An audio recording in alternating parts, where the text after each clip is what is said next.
Damn. Chew on this. Suck it. Live in conjunction with Lock TV and Raw Live Studios. It's the Dames Marvs Show with Frankie J.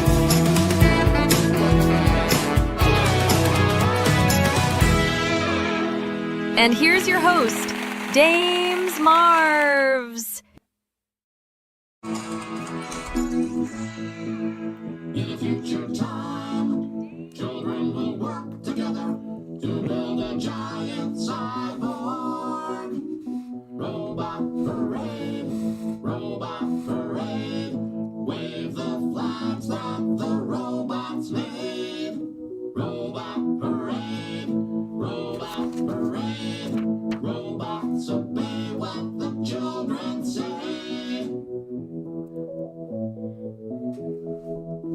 All right. We got to start out the first show with the little they might be giants. My name is Dames Marvs. This is the Dames Marvs Show. This guy right here is the true entertainment. This is Frankie J. How you doing, my friend? I'm good, man. I'm ready to rock and roll and do it. You nervous? I'm a little nervous. No, I'm not sweating in my armpits. I think I'm good. I do want to tell people a little bit about what's going on here. So I want to welcome everybody to, obviously, the Dames Marvs Show. This is the wildest corner of the internet, you guys, where we're going to talk shit. We're going to crack jokes. We're going to bring on guests from time to time. No particular agenda, except having fun. We'll riff on whatever's on our minds. We'll dive into the weird or wild, maybe, just maybe. Make sense of the day by looking back at how history has treated us over the years. There's no script. There's no filter. Just honest conversation, laughs, perhaps a little bit of chaos. Maybe Frankie and I will do some bare knuckle boxing.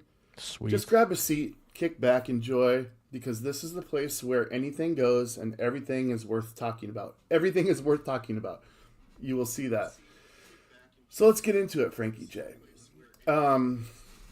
Monday, January 5th, first show. Yep. We have Uncle Russ in the waiting room. He's waiting. He's not ready to come on yet. He's got a few things we got to talk about first. This show right now is looking at being Monday, Wednesday, and Friday. We're going to see how it goes. We don't know if that's the schedule we're going to take. It might be too much. It might be too little. It's really up to what we can do, manage, and what the people want. And we don't know how long the show's going to be. Like I said, there's really no rules. We're just going to have shit prepared for each day. And if we get through it, we get through it. If we don't, we'll bump it to the next day. Or if we run out, we'll just end the show. No big deal. But we're here to entertain you. Or I don't even actually care if you're entertained. Frankie and I are going to be... here's the real deal, guys. If we weren't doing the show, we would just be on the phone talking to each other. And it's more fun to do that and potentially include some of you along the way. So, that being said, anytime you want to comment, please leave a comment anywhere. And if we see it, we may choose to interact with it, or we may just go like that. We don't know yet. Frankie, tell the people a little bit about yourself. About me? Where you at? Well, what's behind you? What's behind me is a Bills Mafia flag. Go ahead. Now, where are you at? More about you.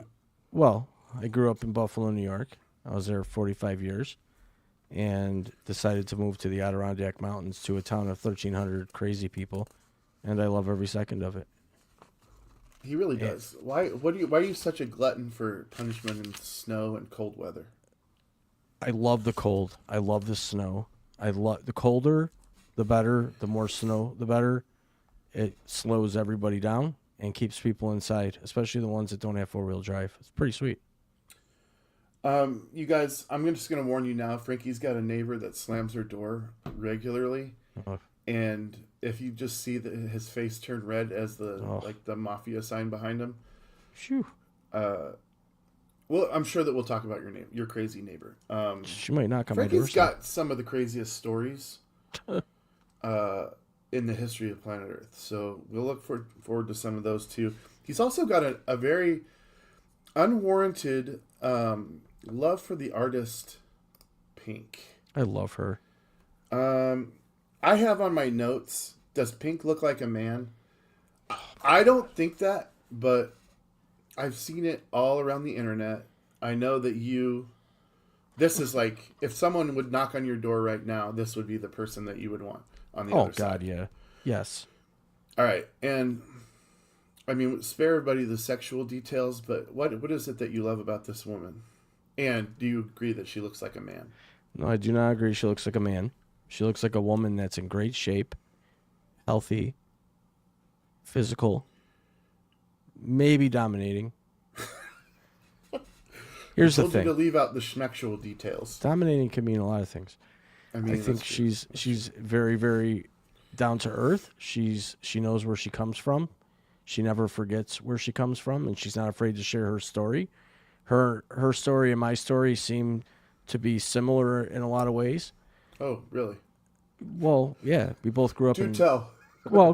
growing up in crappy households and making it out.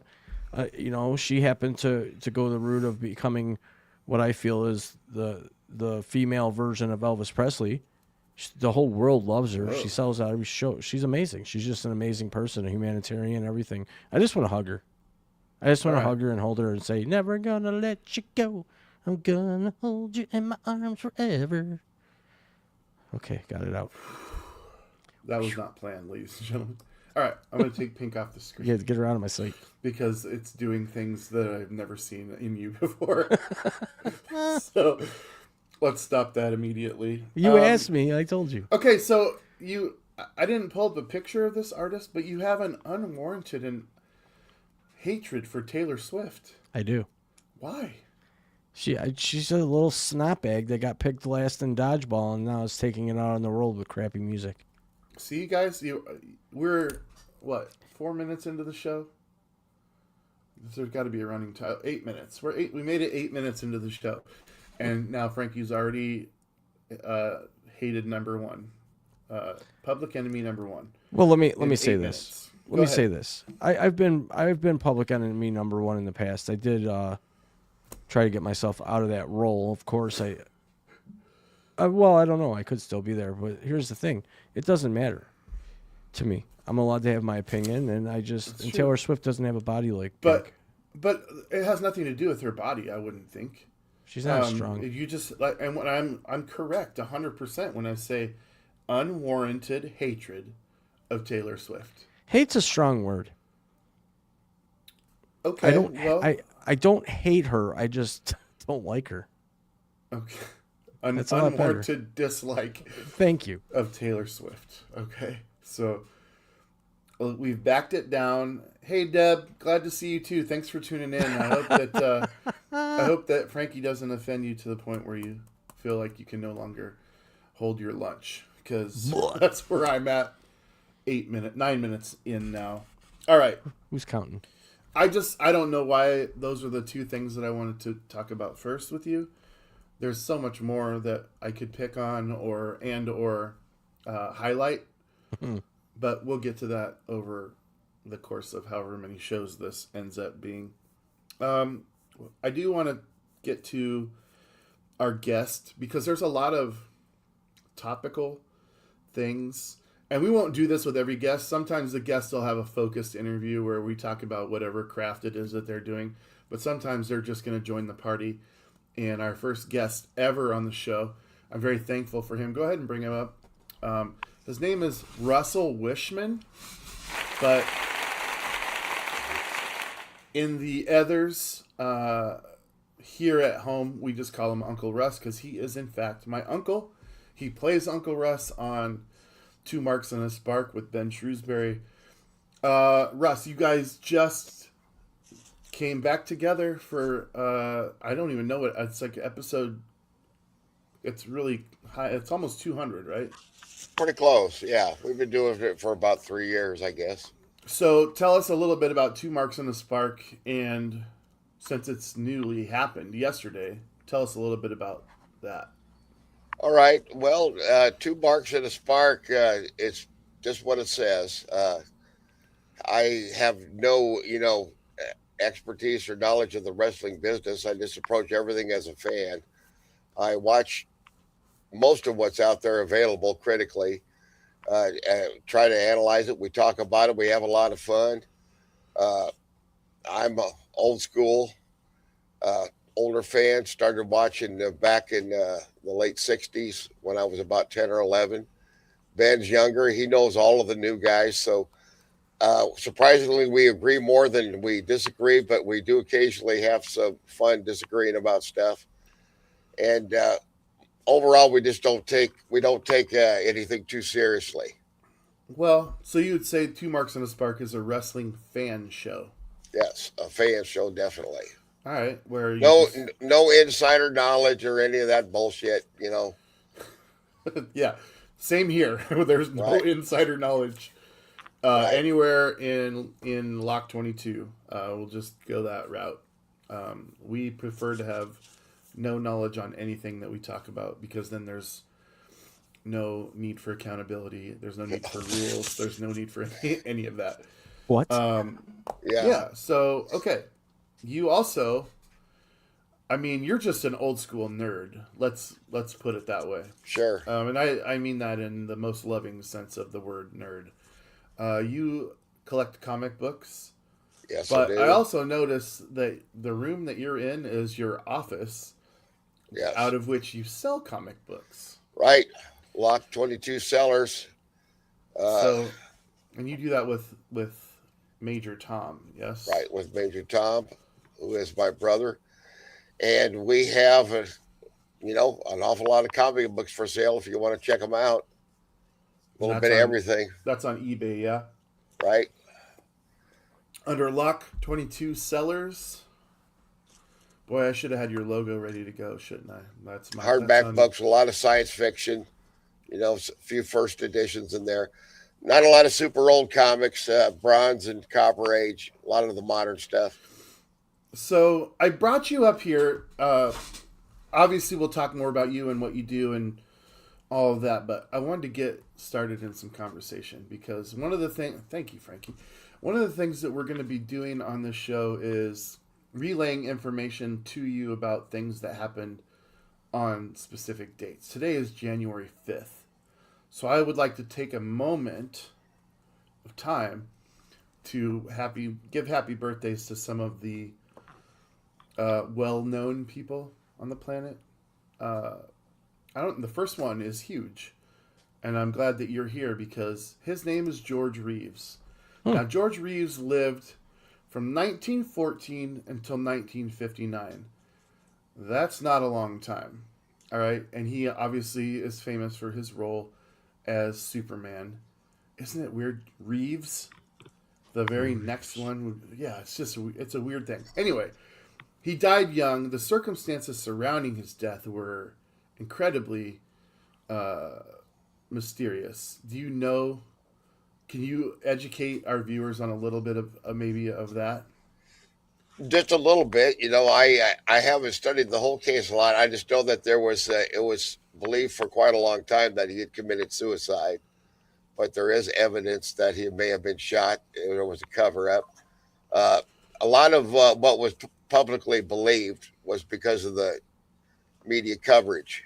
So it was widely believed that he was depressed and unhappy in his role as Superman, would regretted doing it. Uh, not these things are widely disputed by people that work with him. They said no, it wasn't true at all. Uh, can't remember all the details. I know there was a film done about it, but uh, George Reeves, he liked the ladies and he liked to get around, as they say. He apparently had quite a few girlfriends, and his death could have been related to one of these women or a jealous man. Hmm. Hollywood Uh, Man, I believe, was the name of the film. It's worth taking a look at. what was the name of the film? Hollywood Land. Oh yes, yes, I have seen that. Ben Affleck, right? Yes, I Oh, think that it's my personal favorite in the role of the character. Of course, what's it called? the first I saw. Hollywoodland. No, George Reeves was, at that time when I was a kid, the episodes were in syndicated reruns. They'd come on right after school. So that was my first exposure to the character. And then later I found some Superman comic books at my grandma's house and kind of just took off from there. Is he the greatest superhero, Superman? Well, I don't know if greatest. He's my favorite. All right, guys, what's your favorite superhero? That's something that I definitely want to know because I know we're going to get some Spider-Mans in there. I know we'll get some Batmans in there. And then we'll definitely get some people that are just too cool for school and have to pick someone like, Orko from He-Man is my favorite superhero. And I'll be All right, there you go. okay, then. Party on, Wayne. Right? Party on, Garth.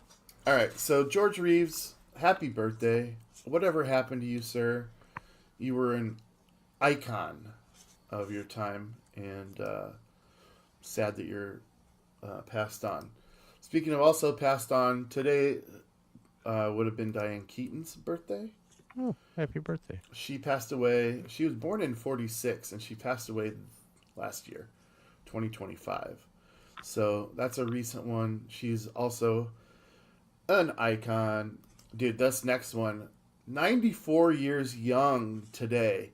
Happy birthday, Robert Duvall. Let's Sweet. go. My favorite that guy. actor. My favorite actor. Really? Oh, yes. Look at that fucking face, you guys. I know. What a strong jaw. What a great, yeah, he's a great actor. I love that man. Happy birthday, Robert Duvall. And then we have this guy you might not know. Do you know who this is? That's Clancy Brown, isn't it? That is Clancy Brown. Clancy Wow. Brown played, yeah, good job, Uncle Russ. Clancy Brown played the hardest screw to ever walk a turn on Shawshank. Yeah. That's right. He was the guard, the prison guard Oh, on Shawshank. the asshole? Yes. Yes. We can say that on here. He was, in fact, an asshole on this movie. And he cried One of the when he greatest got movies of all handcuffs. time. One of the greatest movies of all time. Played Kurgan in the first, when the one that played Kurgan in the first Highlander film? Absolutely. And what a lot of people don't know, he plays the voice of Mr. Crab on SpongeBob SquarePants. I had no idea. Everyone knows that. Now you do. And that's why you watch this show. That's why the 41 people that are watching this show right now, they get some education. This is not just... go ahead, Frankie. Say what's Yeah, I on was your going to mind. say something real quick out of script. Everybody out there listening and viewing, if you could do us a huge favor, like and share this broadcast, that would be sweet. Wherever you may be watching on Instagram, Facebook, YouTube, or X, formerly known as Twitter. Thank you. Formerly known as Twitter. It's still Twitter, okay? It is. No matter what anybody says, it's still Twitter. Give me a hell yeah in the comments if you agree. All right, we got a Wonder Woman. Someone loves Wonder Woman. Deb Upcroft loves Wonder Woman. I just want to get that into the show. Thank you for commenting as we requested. Clancy Brown, happy fucking birthday, my friend. Next up, we have turns 56 years old today. Woo. It's Marilyn Manson. Marilyn Manson. All right, we got some more from X right now saying hell yeah. It will be always be Twitter. Anyway, Marilyn Manson, he this is, I don't know if you guys know this, but I'm going to say it as though it's a fact. This is Paul from the Wonder Years. Frankie, did you know that? Yes. Paul Fife from the Wonder Years. I can Yeah. see it. I can see it. Or perhaps it's his clone, you know. He was on Sons of So, Anarchy. for those of you in the chat that are like, that's not Paul from... No shit, okay? No shit. That's not I Paul from understand the he's Wonder Years. performing again after he's performing again. And reportedly, in a lot better shape, doing better. Well, he looks pretty rough here. Well, And I think this was like 20 years ago, so he was Sure. only like 40 or like 35 or something like that. But Well, he did do He- prison time in Sons of Anarchy, so that he kind of did, and he was also blamed for the shooting in Columbine because they listened to his music.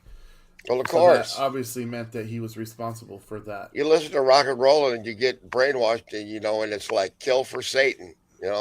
Ooh, Yeah, I mean, rough. who wouldn't hear the You beautiful know. people, and then just go on a killing spree, right?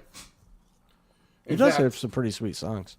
Yeah, I he's got a agree. lot of good I'm not a stuff. huge fan of Marilyn Manson, but I've always I've at least admired the way he speaks about his beliefs on, he's like, I didn't do this, whatever. Anyway, he's 56. Happy birthday, Marilyn Manson. Yeah. All right. Good for him.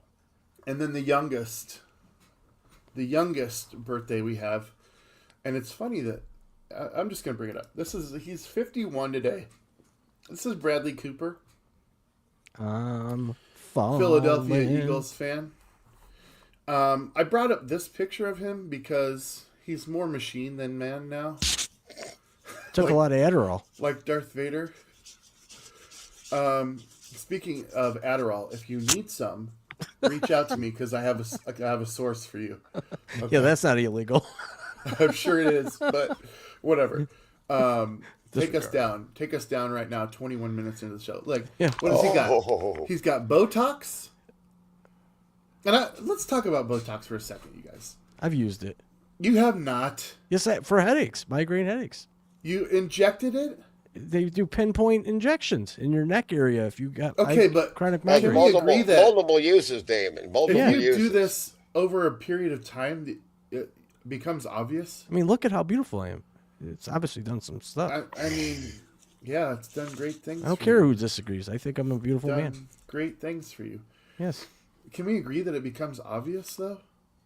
If Over you time? inject it in your eyes and lips enough, yeah, sure. Maybe that'll fix my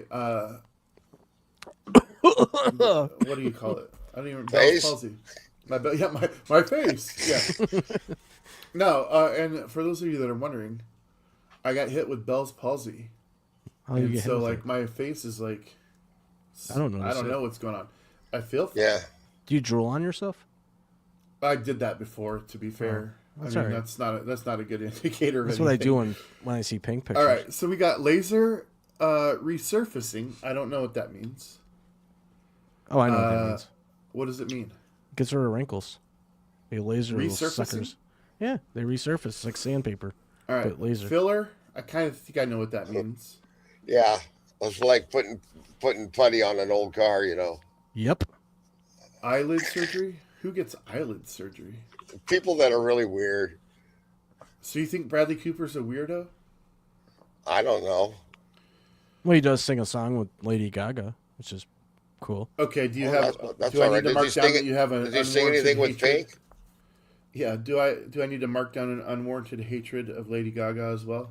No, she's my backup plan to Pink, actually. Yeah. Hey, you never even mentioned what a great voice Pink had. What a Oh, she's fantastic Of course voice. he didn't, because that's not what he's. Thanks, I mean- Uncle. No, about. thanks, Uncle Russ. Yeah. Because she does have a beautiful voice. Oh, yeah. She's amazing. I let her sing me to sleep every night. And Does she, lullabies. Frankie? Does she have a wonderful voice? Oh God, I would want her to serenade me all day. Yeah, that song. Just give me a reason, just a little. reason. We're not broken, baby. My favorite kind is that the duet she did with Steven Tyler on one of her early Yeah, albums. That is beautiful. Uncle Russ, you like Pink too? Yes. Yes. Sweet. I don't know that we can do that. Hashtag Pink. Oh, she did this song with Nate Roos Yeah. from Fun. This is her voice. Oh my God. Dude. Put her picture yeah. back up. What a great. Yeah, I can do that. What a great. Put a whole bunch of pictures of her up there. You could have done it too, you dipwad. See, find one of the pictures where she's hanging from the trapeze thing, Yeah. Frankie's on it. I'd have Remember, one in my Frankie, house. it has to be a JPEG to go into the thing. JPEG. Hey, when I have them come put one in my house, I'll be like, make sure it's JPEG. All right. This is fantastic. All right, let's move on. I have a lot of different questions for you guys. Oh boy. But happy birthday to those folks. We're going to try and do that every show, highlight some people. And they don't always have to be famous. If it's somebody that I know that's having a birthday, I'll tell you happy birthday as well. I just got to know about it. And I mean, Yeah, message in your birthdays. message in your birthdays. Drop them in the 'Cause comments. I frequently, I have a nice, look at this planner that I have for this year. I have all my Pretty. birthdays written in Going it. green over there, huh? All my birthdays written in it, and Got my birthday in there. If you don't, I'm just gonna quit right now. really, Yeah, I'll be out. guys, you hear? All I have to do is not have Frankie's birthday in here to quit the show. I'll give her. Send me a box that gets the crap I'm beat like, out of it on that's the all I way. have to do. Shit. All right. I do not have your birthday in here. Okay, bye. Actually, July 31st. Thank you. Phew! You almost lost your co-star. July 31st. You everybody hear that? Get him no presents. I got Venmo. I got Cash App. Oh, yeah.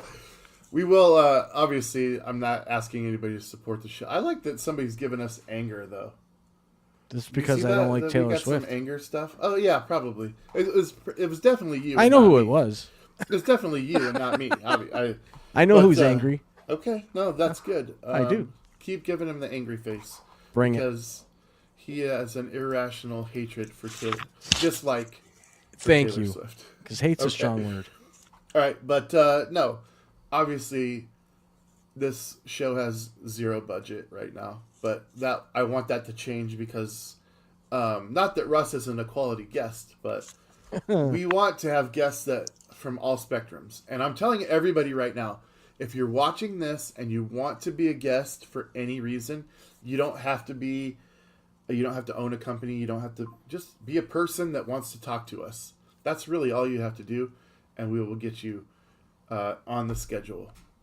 We got some awesome guests coming up. Actually, Wednesday's guest is going to be, and what's weird is Frankie and I do 3 shows. Well, Frankie does 3 shows on Wednesdays Oh, now. So tomorrow night, we're going to pre-record Matthew Blevin's show, and we're going to play it live Wednesday at this time, so that we can just have a little time off on Wednesday. But Matthew Blevins is a comedian that, and he's been at it like almost a decade now, and he's hilarious. So that'll be a fun show. Tune in for that, guys. I got lots more about what happened today over the course of history, but I got some other things that I want to talk about. Russ, you love comic books, and I'm sure Yes, that sir. you brought a couple things in that you want to talk about. Are these Sure. things that you have for sale, or just things that you love that you want to talk about right now? These are just things that I love. right.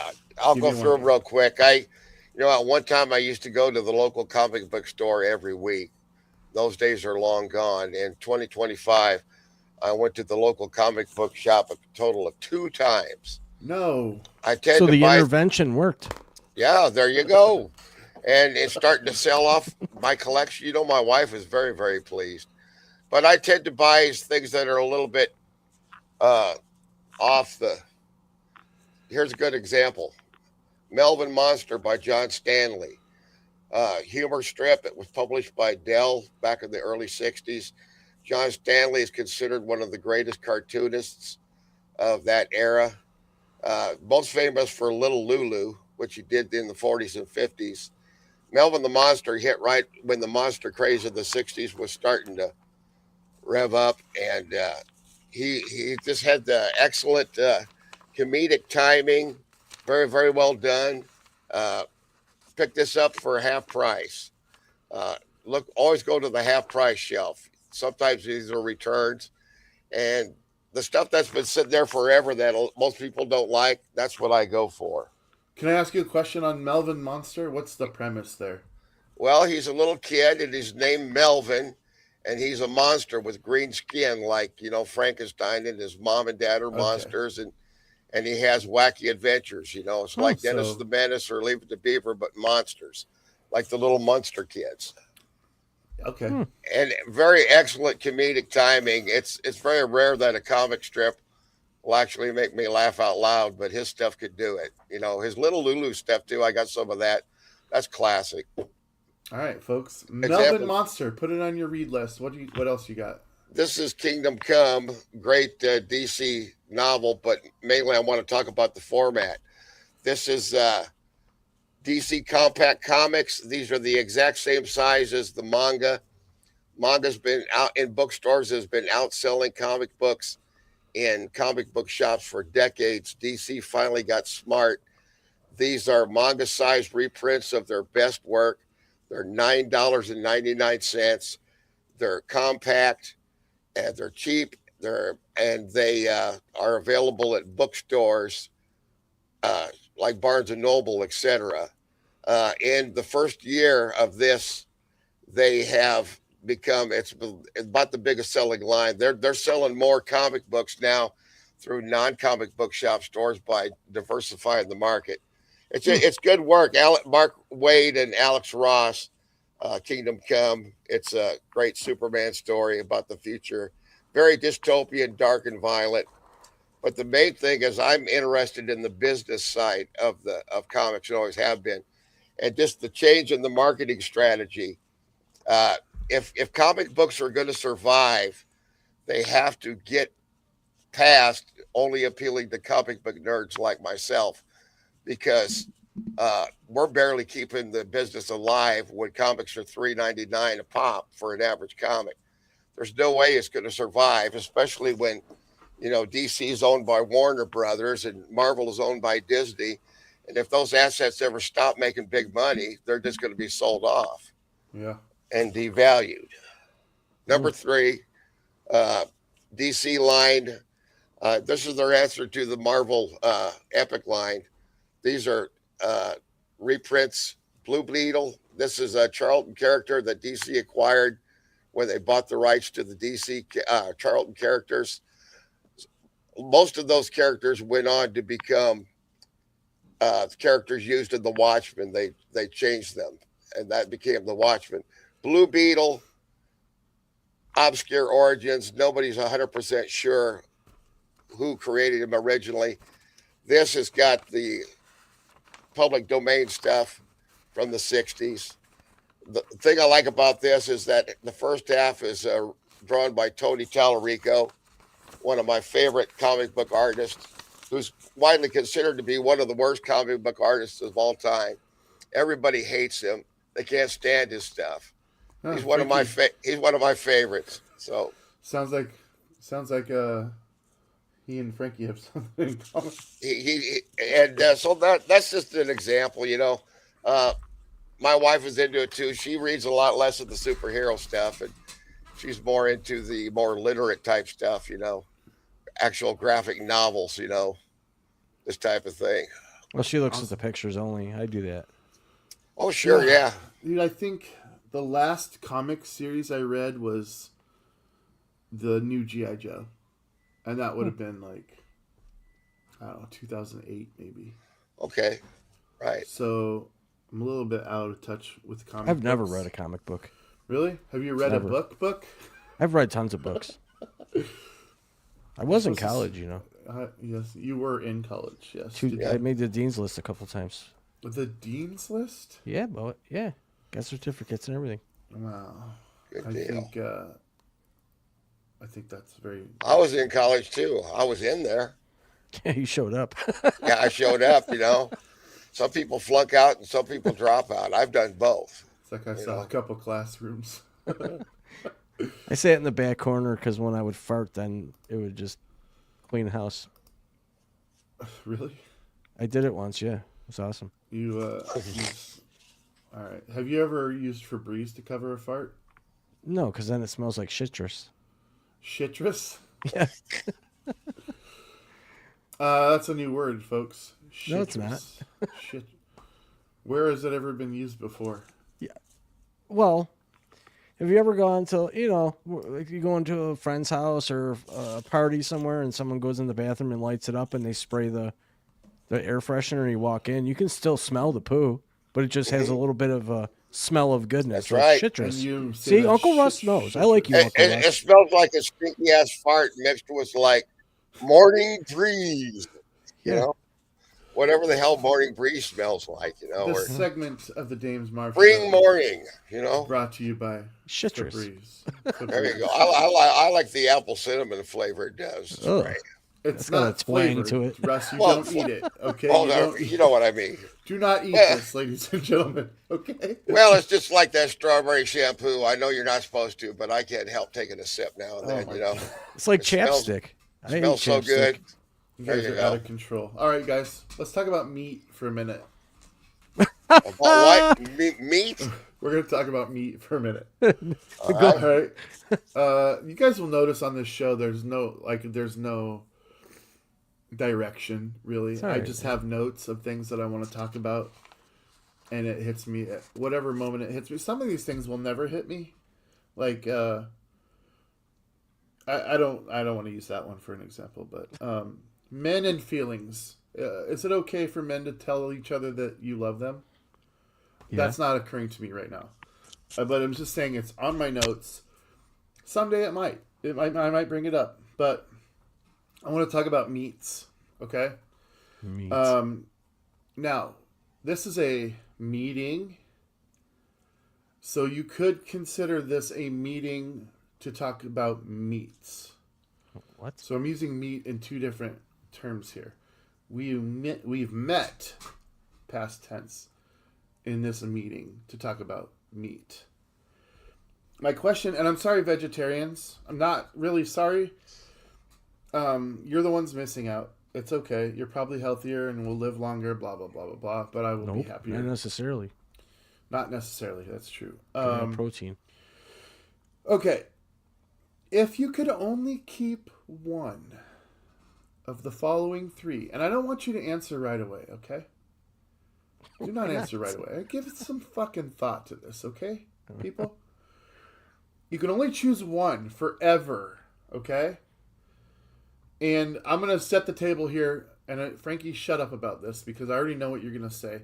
You can have all the seafood choices forever and ever, ever to pair with this other meat. But I'm going the big three here. And you can have lamb, because that's not on here.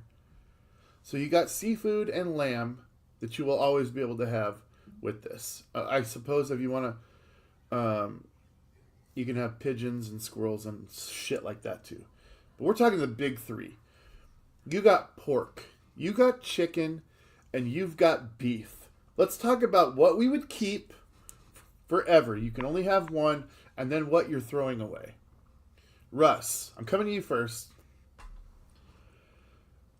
Thought-provokingly, out of those three, pork, chicken, beef, which one would you retain forever, knowing that you could never eat the other two ever again? Go. Beef. Beef. Okay. What made you say beef? Because I like the taste the best. That's it.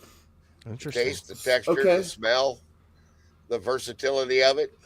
All right. Before we make arguments, Frankie, are you a beef, chicken, or pork? Beef.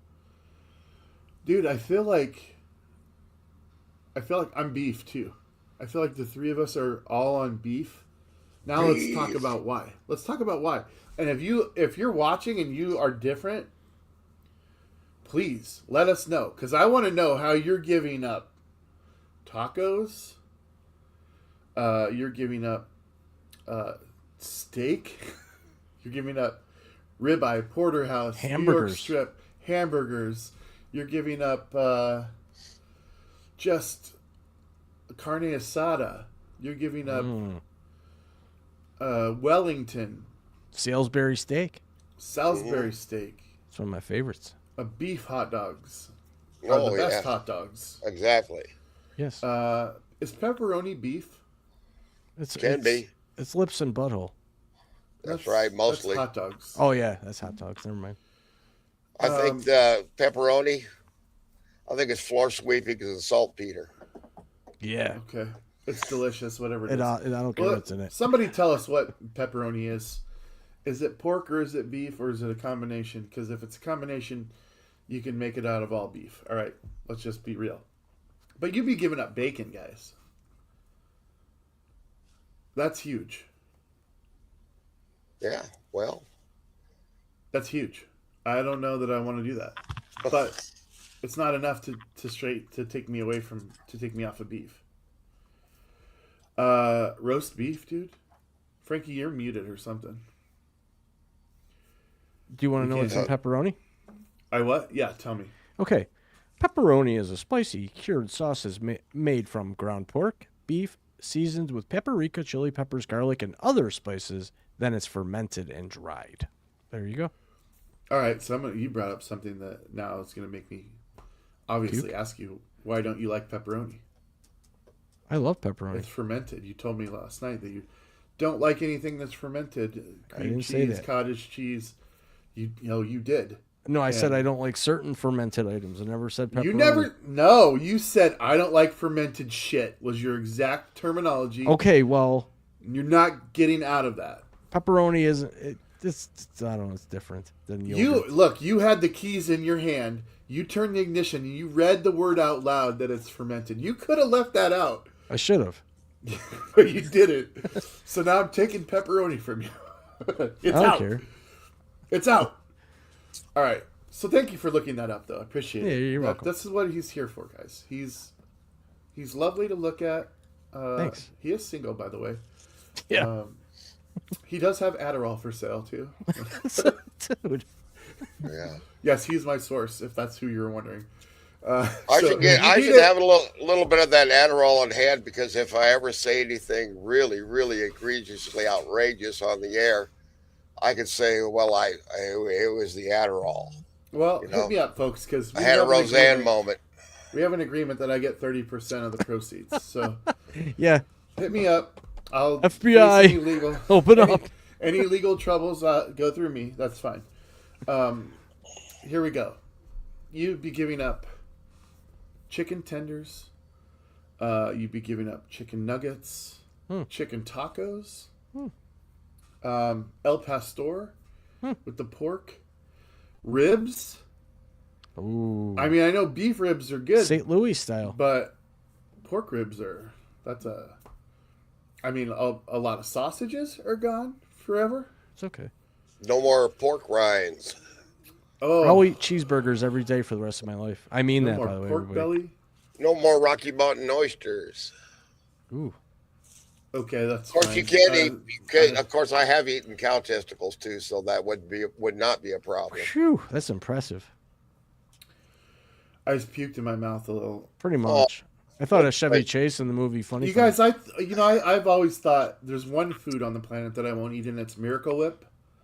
Yeah. But if someone handed me a whole beef testicle, and like sushi, I got past by Dip like it I in could put the Miracle whole Whip. thing in my mouth at once. But if I had like a testicle like this big, I don't know. I would be worried that it would squirt. Oh no! It's just like tender white meat. You know, the texture can be a little creamy. That's Dude, disgusting. you're talking about eating balls. What does it come with the sack? Or No. No, that would be two. yeah, but They take them out. oh, they take them out. Okay, it's still disgusting. You guys are nasty. Anyway, You brought it up. no, Russ brought it up. I did. Okay. That was my fault. Jeez. We put him back in the guest box. Anyway, back to the beef. Back in the Get out of basement. here. Get out of here. All right. All right. So what else are we missing, guys? Chicken feet, chicken gizzards, Ugh. hearts. It's disgusting. I mean, Heart like they're not my gizzards, favorite liver, thing, but chicken livers. chicken gizzards every once in a while. Yeah, I like eating that fish bait. Dude, they got like that cartilage crunch. Yeah, Ugh. Delightful.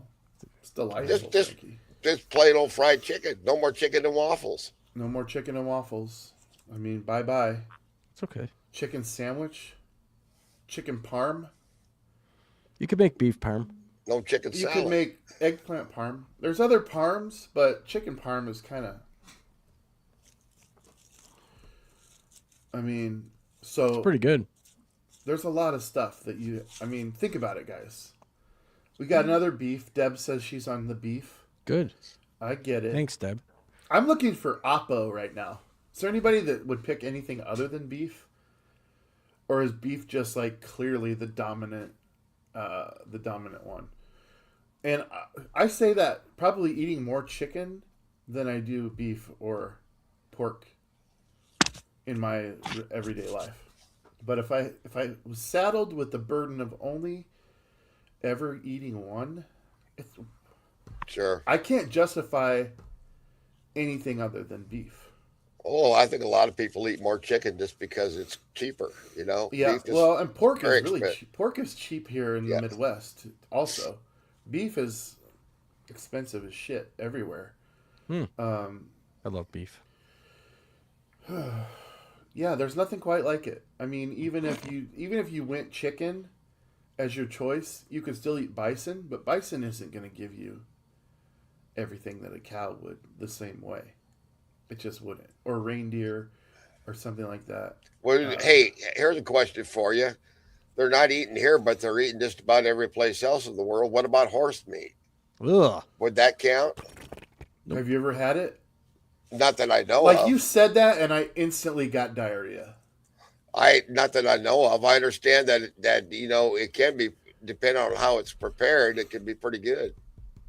Ugh. Well, I imagine like you could even make cats taste good That's or disgusting. dogs, I wonder what a cat tastes like. but I'm not going to ever advocate for that. I won't like- go there. No, I wouldn't advocate for that either. I don't think people should start eating domesticated animals. You sure? Yeah. Oh, there you go. How could you eat him? Yeah, You sure? that's pretty mean. That's a cute little look at this, husky. you guys. It looks like Oh, it looks like it's humping its Can mom's you, face. is this food to you? Not to me. No. Is this food to some people? Some People- people, yeah. What about this guy? Oh. Frankie's like, I would eat that one. That looks like AI. Well, the bows are AI, clearly, but Exactly. Look at those eyeballs. What a I would cutie. never pick that cat. It's an ugly cat. what a cutie. Very ugly. All right, who's right and wrong? Is this an ugly cat or a cute cat? And that reminds me, people, I would love for you to send in pictures of your pets that we can put on the show. Yeah. Because we're going to do cute pets every day. Frankie's got a cute pet. Yeah, I do. At least he thinks it's cute. She's awesome. What's her name? Penny. Penny Lane. You just got Penny. Penny's new to you. Yes. No replacement. You can never Nope. replace. Sister of. Was it? Is it really? Yeah. Same. Yes. Wow. Tell the story, please. All right. So I got this dog a couple years ago. His name was Willie, Boston Terrier. And he was born with an eye defect, so I named him One-Eyed Willie. Well, this past October, he passed away. He had a seizure and passed away. And the people that I got Willie from had his sister, and they felt horrible and awful and everything. And they gifted me his sister, Penny. She's got one blue eye, one brown eye. She's beautiful. And She's you a great brought time. her home basically Sunday night. the day after Christmas. Oh, 2 okay, days after. wonderful. Look at this. Well, last Sunday. So on the 28th. 4 days after Christmas. Yep. So that's awesome. She's beautiful. Long live Penny, and I'm sure that he'll hold her up at some point during one of these shows at some point. But Yeah, she's Sawinwood right now. the only dog that I care about right now is the Chicago Oh. dog. You Oh. bastard. You guys, look Come at on that. now. Look at That's this. Look at this hot dog. This is potentially the most masterful food ever constructed. You've got an all beef hot dog. You've got yellow mustard. You've got lightning green relish. You've got diced onions. You got sport peppers, which are not hot. They can be a little hot, but they're not hot in this context. Thank you, Frankie. You got a pickle spear, celery salt, tomatoes on a poppy seed roll. You guys, this is something we're going to talk about on every show. What's in the relish though? What'd you call it? I'm not It's familiar. electric green Chicago style relish. In order to have an authentic Chicago What's it dog- made? What is it? It doesn't have any avocados or anything in it like that in it, does it? No, it's just here you go. All right, there you Don't ask me why I had this all ready to go. Looks like But diarrhea in a jar. That is a gallon jar of Chicago Mrs. style Mrs. green Klein. relish, and this is $26 on Amazon. Okay, If you Or, buy a gallon of What relish, size? 1 gallon. Okay. this is a lot of damn- $26 on Amazon. it's a lot of damn relish. Look, just get it through your skulls that this is the Dames Marvs / Chicago Dog Show.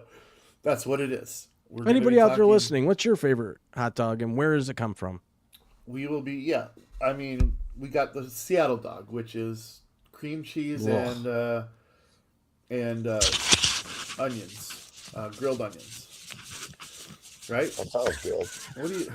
Who's jerking off? He's Sorry. his Santa beard is. Oh, itchy. it's like somebody's jerking off or I'm something. sorry about that. I apologize for the audio. Put that there. pink picture back up. Yeah. Frankie's like, yada, yada, yada, yada, Yeah. blah.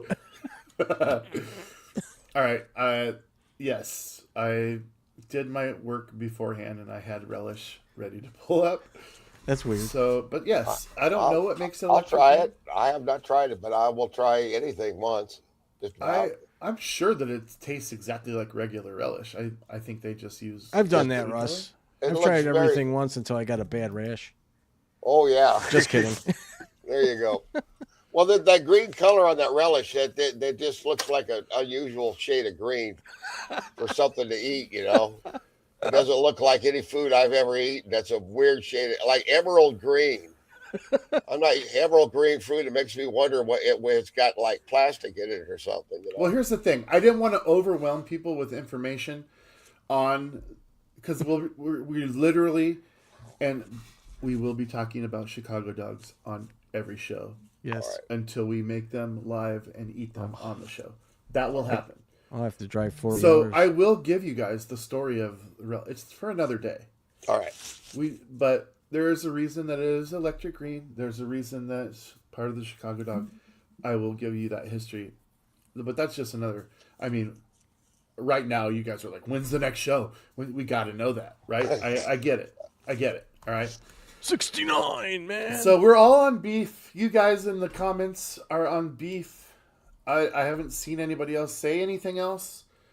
But I love it. I love that we all agreed on something, and we weren't too. I mean, bacon was the best argument against, right? But there is beef bacon. I've used There it. is, but let's be honest. It's like a beef rib. It's Not really, really. good, but it's not the same as a rib. Like Tastes pretty bacony. Does it? Yeah, I used to wrap fillets in it when I was an executive chef. I used to take beef bacon and wrap it around those suckers, and it came out really good. Tell you what, Damon, you just get a little artificial bacon flavored seasoning and sprinkle that on your food. There you go. The soy bacon bits? I'll eat those right out of the jar. I mean, look, Pretty there good. is something to that, but you're never going to be able to replace bacon, right? That's right. You just Just can't. the smell. The Does chicken have a Nice. bacon? I know that's a weird question, but is Turkey there does. something in the chicken? See, I knew you were going to say that, but I don't mean chicken bacon. I mean, does chicken have a bacon? Like a thing that makes it like, Probably not. oh, I should rethink this. Okay, next question. Is chicken the last? Is pork ahead of chicken? Since we Yes. agree on beef, Yeah. would you take pork over chicken or chicken over pork? Okay, Pork. I got On an pork. answer. Go ahead. Yes, in fact, there is chicken bacon. It's very popular. It's an alternative to pork. It's made from chicken, usually the thighs, seasoned, sliced very thin, and often wood smoked to mimic the taste and texture, offering, ready, everyone, a lower fat, lower sodium option for breakfast, sandwiches, or salads. There you go. Bam. Ladies and gentlemen, Frankie J. That's why he's on the show. That's why he's here. He can bust out the things that, like, here's the thing. Like, when we're prepping for the show, and I say we're prepping for the show, it's really me prepping for the show. He just shows up, and he can do these little things that are nice for me. I could do other things. He's had no responsibility whatsoever about what he doesn't even know what we're going to talk about when I bring it up. So Bacon. anyone that ever accuses the show of being scripted can eat a dick. Eat a dick. Because we're That's not. weird. It's not. Well, it's mean, is what. I it bet you is, people eat dicks off animals. right? I mean, Jeffrey Dahmer. Probably. Probably, yeah. Do you think he ate dicks? I mean, I don't think he didn't. I have no evidence to prove that he did, but I bet he did. I bet he tried. Things I know, but I don't really know. When he got Wait, past what the is it? mannequin Things that I stage. don't know. Things that I don't know, but I really do know. Jeffrey Dahmer, ladies and gentlemen, ate dicks. When he upgraded from the mannequins, sure. There you Oh go. my goodness. Oh That my was goodness. a weird dude. What a weird guy that. Uncle Russ. He was a real jerk, wasn't he? That What Jeffrey was Dahmer. Uncle Russ? Focus. What was the greatest toy of your childhood? Toy. Toy. Just pick out one. I mean, you can cite several, but give me what was the first thing that came to your mind? What was the greatest toy of your? Okay, while Russ is thinking about this, Frankie, you need to be thinking about this too. But of the viewers watching, what are some of your favorite toys? Let us know in the chat what your favorite toys growing up were. Go ahead, Russ. Yeah, I remember getting a red wagon when I was a little kid. That was a Those real are big sweet. deal. Yep. That was Real, a big real one young. for a lot of people, right? Real young. yeah. Then a Radio little bit later, Flyer, I baby. remember a big deal, and this was after I started seeing the cartoons on TV. They came out, Kenner Toy Company. Kenner, give a show projector. Had these film slides with cartoon panels and with a light bulb projector. You slide them through there and the blocks were formed like a comic strip. You could project pictures on your wall. And there's Huckleberry Hound and Yogi Bear and that was kind of fun. I remember that, but they don't last very long because the little cardboard slides of the film they get messed up and broken real easy. So to find one of those that is in really really good workable condition is very expensive because most of those toys never survived the kids. Yeah. Got to reach out to American Pickers. They might have one. Well, yeah, they find fucking everything, dude. They love Radio Flyer. Oh yeah, that was it. Radio Flyer. Yeah. Yep. And then That they was came out with the rubber wheels. I was like, man, I wish I was a kid again. Right. When I remember Tonka trucks, those were a big deal. My brother and I, Tom, we'd be out there digging in the dirt, hitting each other over the head with the trucks and fighting and Jesus. shit, And It's crazy. Mine was. You've seen the movie The Shining, I assume. Great movie. Danny Lloyd played Danny in the movie, and he was riding around on what was called a big wheeler. A big wheel. Yep. And I had that. It's like this little motorcycle tricycle that you pedal around. But the thing about this thing was, and you guys, if you guys are old like me, not you guys, but the people watching, you'll remember the big wheel had plastic wheels. Yeah, And it would all always plastic crack parts. right in the middle, and rocks would get inside the wheel. Oh And yeah. so you always had it sounded like popcorn Yeah. if you're riding around. Like he had the luxury of riding around in a hotel. Right. On carpet to wood, which is one of the coolest things in cinematic history is the sound when he goes off the carpet. It's like from carpet to wood.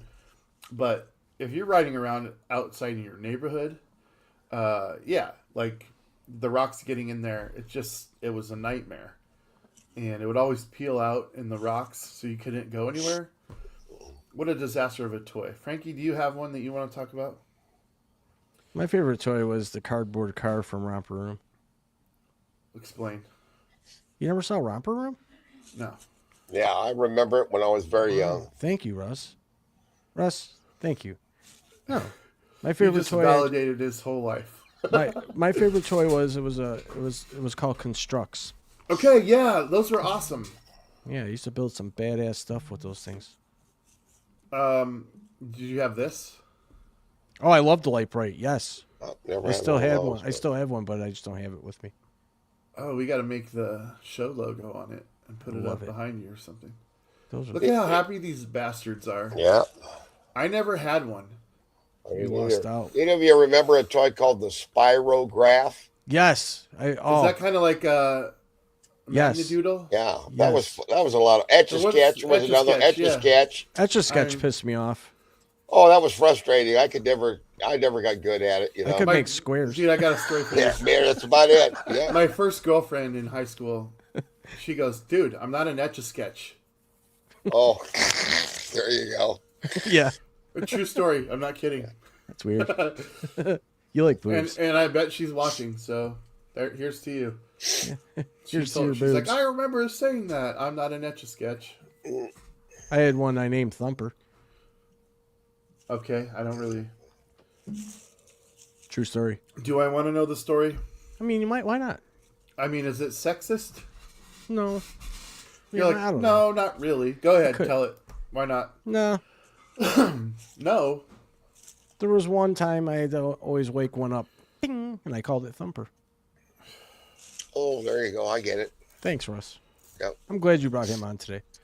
Makes You know what? He's I just didn't make- validating you, and I don't like it. Hey, I'm not doing it on purpose. Russ, I do I'm that. okay, right? Yeah. I grow on people like a fungus, man. There you go. All right, guys. It's the 5th of January. Obviously. We are now an hour into the show. I'm having a blast. I hope you guys are.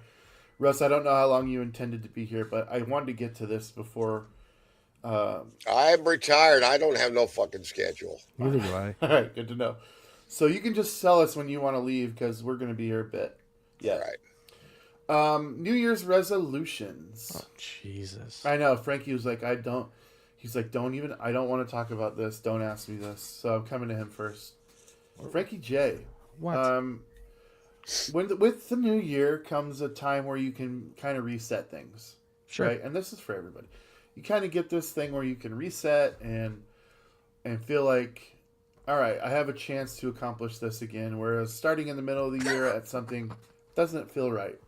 Did you have anything Yes. that you were like, this year I'm gonna either like eliminate bad people from my life, or I'm gonna start doing this. What do you got for me, sir? I Maybe- asked you to think about this. I don't have to. Can I be candid? Okay. My New Year's resolution is to figure out, once and for all, why every time I take a poop stain comes up on the bottom of the seat. I have direct aim. I can't figure it out. Wait, this is mind blowing. I don't That this splatter. is- It's controlled. So no, I don't understand what's happening. Tell me what's happening. You poop and like poop comes up and hits you. I don't know how. It's like every time I put my seat up, there's always a little... Did I describe this accurately? It's not like smears. It's like little drops of like, how did that get up there? Like you poop and it comes back. Somehow. Huh. Russ, do you know what I'm talking about? Maybe a little Okay. bit, you know. I know when you clean the toilet, you figure, how the hell did that get so damn Thank dirty? you. You know, when you lift the thing up, you realize, holy cow, I had no idea I was such a filthy pig. Holy shit, right? This is profound, you guys. This is. I need some miracle spring water up in there. I thought we'd be at least 7 episodes in before we started talking about our feces, but here we are. No, my New Year's 103. resolution. You want to hear my serious? You want me to get I serious thought you and were being heartfelt? candid. I do, but I still want to come back to this whatever's happening Okay. thing because I'm sure there's something really wrong with you. Anyway, go ahead. Well, I'll give you the list later. My heartfelt New Year's resolution is this: is to just try to be a better person than I was last year. Well, that'll be easy. Yeah, right. You're a real shitbag last year. Yeah, I know. To those of you listening, I have changed my ways. I found Jesus. He found Jesus in a cornflake box. Yeah. Just so you guys know. Those are free toys. Actually, he found Jesus watching the Pittsburgh Steelers and Baltimore Ravens last night because That was pretty sweet.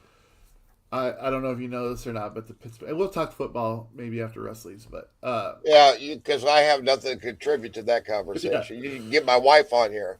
Holy a water. priest prior to the game came out and poured holy water in the end zone of the stadium. And at the end of the game last night, the Baltimore Ravens went to kick a game-winning field goal into the end zone where the holy water was sprinkled. And it just had no chance. It went directly to the right and went wide right by like half a mile. Made Scott Norwood look To good. me, and we'll look, I'm going to bring religious people on the show and people that have written books about everything from Jesus exists to Jesus didn't exist. Oh, They'll I be love on to the argue show. with those people. They will be on the show. All of them. But I've never seen better evidence for a Christ or God than that. In real life, I've never seen more evidence than that for there being a God. That is crazy to me. Oh, it's just a coincidence. Oh, is it, Russ? That's Is it a coincidence? That's my first reaction to something like that. Yeah, it's just a coincidence. I mean, I don't know, but I I'm don't not as- disagree with you, Yeah. but because I'm not overly religious, I'm not religious at all. But I noticed this with my wife. Sports fans tend to be a little superstitious about the game, and well, fans perform certain rituals that they think affects the game. That's a good example of that. This priest.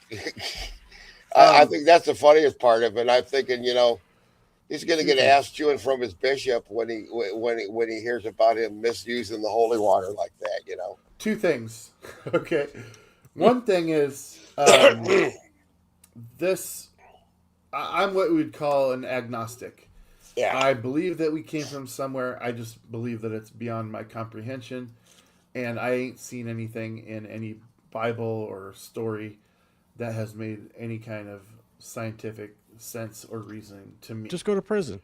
All right, prison makes you wish there was a God, I'm sure. But the second thing is, we were talking about this holy water story in the thing before the show, me and Frankie. Miracle And he Spring literally Water. asked me. He goes, "Where does holy water even come from?" Now I could have at that point said, "Well, there's this one well in Italy," All right.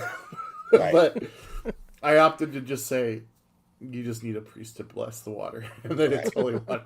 He's like, "Oh, I could go to any church and get it." I'm like, "Yes, you don't have to go overseas I'm or going. anything." But I'm going to get some for the next show. yeah, he then sent me a link to what is this? Miracle It Spring is Water. reportedly good for repelling vampires, from He what I sent me a hear. link to Miracle Spring Water from a guy named Peter Popov. Popov. Thank He's you, a fucking- Russ. I love you, man. He's a fucking crook from I'm way. so- He's the guy that James Randi exposed years ago that had the earpiece in his ear and was doing all these fake healings. That's But sweet. he's still making money. Oh, yeah. I mean, he's a total grifting, charlatan, lying, thief, and con man from day one. But he gives out free Miracle Spring Water. That's right. It's good advertising. Anyway, Peter Popov. Peter You Popov. know that you must be an insomniac too. I Flipping love through it. the channels late at night, and you find that's where you get the worst of religious TV is like at 3 a.m. because they're not doing anything but selling shit. You know what I did one time, Russ? There was these ads that would pop up on Instagram, and it would always be these always hot girls advertising the Church of Latter-day Saints. And I actually filled out a form one time. I was quite interested in finding out about the Church of Latter-day Saints. They never responded, though. They let me down. Oh, well, they had a missed opportunity there. I mean, I get written back by Pam Smart, but religious girls don't even write me back. What's wrong here? I have no idea. How do you know Pam Smart's not religious? She is. She's in prison. She's a ordained ministry So or is whatever. everyone in prison religious? What do you I think think? they all become. Well, David Berkowitz became religious. All right, guys. Last time I was in jail, I read the Bible a little bit. See? You know what? I you so go. badly want this story, but before we do, we got to pay some bills, okay? All right. Let me pay some bills, and then you can come back and tell the story of your biblical revival. I got a in funny jail. story about Jesus. All right, Don't here we wait. go. This segment of the Dames Marv Show is brought to you by what was formerly known as Sunny Delight. It is Sunny D. And yeah, look at this. You can get a 24-pack of Sunny D on Amazon for $6.98, guys. Oh, that is cheap. What a deal. Okay. I get mine for free because, well, look, there's 80 people watching this at least. I mean, Right. at least one of you is going to go and be like, oh, I haven't had Sunny D since I was a kid. It's a weird creamy And then you'll orange go juice. buy it. You'll go buy it for $6.98 on Amazon. You'll drink one and you'll be like, okay, that's why I don't drink this. It is absolute ass. But it's cheap ass, guys. Nothing wrong Anyway, with cheap ass. this segment of Dames Marv Show brought to you by Sunny D. formerly known as Sunny Delight. They also have different flavors that you can drink, but It's like getting a high C at McDonald's. there you go. Dude, High C at McDonald's is great. What are you talking about? Yes, it is. All right, we could talk in so many I directions thought you said right there's now, no but rules. there isn't, but I want to remember that Russ just talked about being in jail, so I got to hear that. Go ahead, Russ. Oh, I Jail's just mentioned that I had to do 2 days, and That's a hard time. that was nothing. I got sent over to Story County Jail, and from what I heard from the regulars there, they said, "Man, this is the best jail in the state." Yeah. So anyway, I Wait, remember. what did you do? What did you do? I had an OWI. The hell is that? That's operating Overwhelming instinct? influence. Yes, and I pled guilty because I was guilty, Good for you. and that's the way to do it. I said, let's just get it over with. I pled guilty, paid the fine, did the 2 days, and haven't driven since then. Good. Well, good. All right, now tell us what happened while you were in there. Well, anyway, so I'm bored and I'm reading, and I got through. I reread Fahrenheit 451 by Ray Bradbury, classic. Ooh. And then I picked up. They had this Bible, and I remember reading Tobit. That's in the part of the Catholic Bible that the Protestants don't believe. It's a great read because it's one of the ones that we know for a fact, beyond a shadow of a doubt, is 100% pure fiction. And I always wondered why they didn't make Tobit into a movie. It's a story about a boy going on a journey across the desert with his guardian angel and his dog. His dog, for crying out loud. I mean, that sounds like an interesting story. Could be done as a graphic novel. Of course, you'd have to change it up a little bit, add a little sex and violence into it to Sweet. spice it up for today. But anyway, there's about nothing to do but read and watch TV in jail. You got to So- watch TV? Yeah, you get to I watch didn't. What television. is that? You get to do everything except smoke cigarettes. Oh, And that's at the that worst. time, I was still smoking cigarettes. So Ooh, that was the hardest part. hell yeah. Hey, that's my New Year's resolution. That's an anti-resolution. I will change if that happens, but it's ongoing. If I ever am diagnosed with a terminal illness, I will start smoking again. Are you, I are you mean- planning on doing that in 2026? No, I'm not planning on dying of a terminal illness, but Okay, good. it's just because I still think tobacco's the greatest drug of all time. It's the best. I've tried a few, and it's far and away the most addictive and the most enjoyable. It's the best around. Around. The only problem is it kills you just deader than hell. I mean, does it though? It gradually, eventually, it does a lot of people, but at the same time, you can get lung cancer without smoking too. Yeah. So Here's the thing. I consider myself a non-smoker, but when I get together with the family, I'm ripping them, dude. oh yeah, I'm like, oh, pass me. Who brought them? Who brought them? Let's go. Lighting the next cigarette with the old But cigarette. here's the thing. You say it's the most addictive, but I haven't had a cigarette since Yesterday. Christmas. oh there you go. I mean, I went down to hang out with the family. I smoked like 2 packs of Oh, cigarettes. I have one once in a while too. I haven't had one for I don't know a week or so since I see my one buddy, who is my one buddy. So let me bump a smoke off you. Don't tell the wife. Of course, she knows anyway. But Well, I mean, they're not going to smell it, right? yeah, I don't care. I just say that as a joke. But I could have one once in a while. But when I was smoking heavy, I was going through about 2 packs a day. Woo! That's a lot of cigarettes. That's okay. That's addiction. To me. Plus, I was smoking a lot of weed at the same time too, so my lungs were in horrible, horrible shape. If I smoked more than 10 cigarettes in a day, I'm just like, yeah. That's No 'cause you matter got how much the you brush your teeth. Nicotine overdose, right? Okay. Let's ask the viewers. If you smoke, how many cigarettes do you smoke a day? Drop it Be in the honest. comments. Be You don't have honest. to lie here. I think like if I had to, I'd probably be for the year of 2025. I'd probably be at like 0.9 cigarettes per day, if I did that average. Because Well, I want to say that, I'd smoked about. No, I can't say that I'd smoked even 30 packs, dude. I don't think that's true. I think it was more like 20 in 2020. You're a smoker. Who knows? Who knows? Dude, in all of a year, though? Yeah. yeah, that's not much. No. That's a I pack would a month. think if you don't even have a pack a week, you can't really consider yourself a smoker. Come on. 54 weeks, and I had 20. Well, let's put it that way. You're not the tobacco company's favorite customer. I'm not. I'm not their target demo. I probably am their target demographic, though. If I'm being Somebody's honest. spanking it again. Yeah. How would you reach the target demo for a hardcore smoker? Put a skull and crossbones on the package and call it Death Cigarettes. You know what I say? This is what I say about cigarettes. If you smoke cigarettes consistently, you are going to get lung cancer and die. Is that guaranteed? Guaranteed. I don't know Unless, that you can say unless that. something else kills you first, I don't know that Exactly. you can say that. I can. With great confidence. Anybody else listening Guaranteed. agree with me? Go ahead. Disagree with me too. If you I smoke mean, there's every day, we're not scientists. We're not going to be able to start our own fucking, our own test. Yeah, I mean- my father suffers from COPD, but he smoked from the time he was about 10 until he was about 80. And now he's been off it for about 10 years and he's feeling pretty good. But there still is a certain amount of lung tissue that's permanently damaged and it's never going to fully recover. That I agree with. I mean, it's definitely going to do damage, but is it going Right. to cause lung cancer and death? I mean, 70 years is a pretty long time.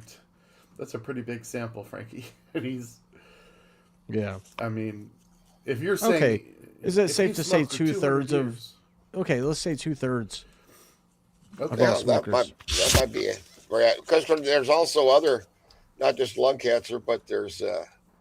emphysema, tuberculosis, and COPD, and all these other wonderful things you can get. Yeah. All Gum right. disease.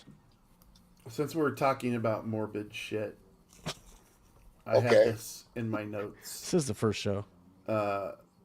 Adult diapers, guys. Never will. So, you can't answer the questions before I ask them, please, sir. I know there's no rules, but there's a thing called couth, okay? What's it? The concept of products to manage incontinence goes back centuries. I mean, with rudimentary solutions using animal skins, cloth, leaves, other absorbent materials long before modern hygiene technologies existed. Early incontinence garments were simply cloth wraps that had to be washed and reused. By the late 1800s, large cloth diapers pinned in place were common for both infants and adults, though they offered limited protection and required frequent changing and cleaning. The development of disposable diaper technology in the mid-20th century, driven largely by advances in materials, science, and mass manufacturing, eventually carried over from baby diapers to products for adults. Procter & Gamble, after introducing disposable baby diapers in the early 1960s, launched one of the first disposable diapers for adult incontinence in the late 1970s. These were initially marketed mainly in healthcare facilities, but today you can get adult diapers almost everywhere since the 1980s. It depends. It sure does. Depend is the major It does. brand, but my question to you guys and to everybody at large is twofold. Would you wear adult diapers?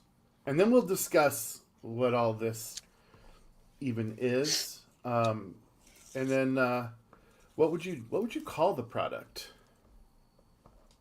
Go ahead, Russ. Would you wear adult diapers in 2 years when your time comes? Well, I sure wouldn't want to, but on the other hand, it's better than shitting your pants. It is technically shitting your pants. I mean, it's I probably mean, so warm and mushy. It is technically shitting your pants. right, exactly. Yeah, folks. I mean, I went there. This is the Dames Marv show. It's not the whatever your name is show. So, I guess I gotta take a poop. this is what we're talking about. Okay, so deal with it. Frankie, are you gonna wear adult diapers in your life? No, I got a good story about adult diapers though. This is a true story. Let's hear it, bro. Let's hear it. Times Square, New Year's Eve. People waited for 2 days in line to be front row for all the concerts. Truth is, people once you leave, you can't get back in. So people waited 2 days in line to get front row, and all of them, most of them, if not all of them, wore adult diapers, so they didn't have to leave their front row seats.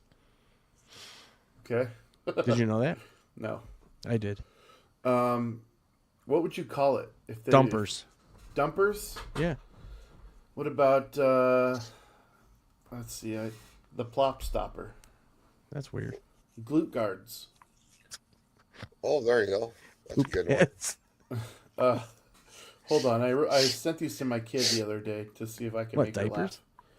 No, the names that I came up with to see if I could make her laugh. Prevent a poop. Shit shields. Piddle proofers. There you go. Leak I love beaters, this show. Leak beaters. The fanny fortress. Oh, That's yeah. The undercover undies. Crap wrappers. Yeah, that one's sweet. I'd buy those. She said her favorite was the plop stopper. I said, That's a good one too. I'm partial to crap wrappers. Yeah.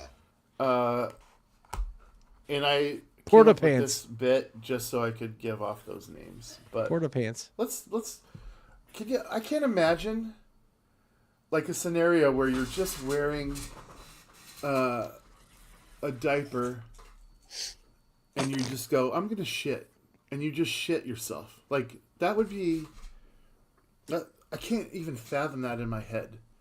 I can. Like just saying, well, fuck it. I'm wearing a diaper. I might as well just shit.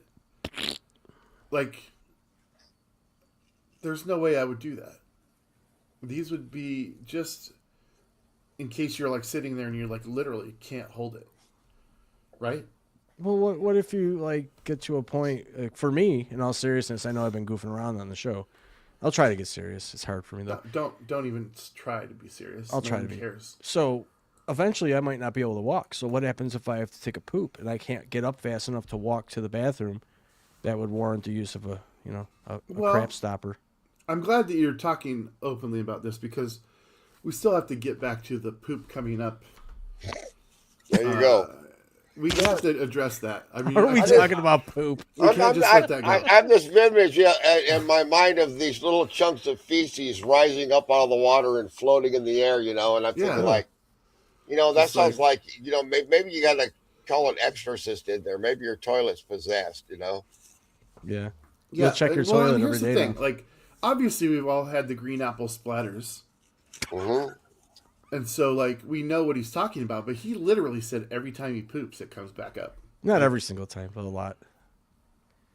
Well, there might be something wrong with your. I'm trying to digestive figure it tract. out, If it's, I mean, well, I'm here to help you, my friend. Thanks.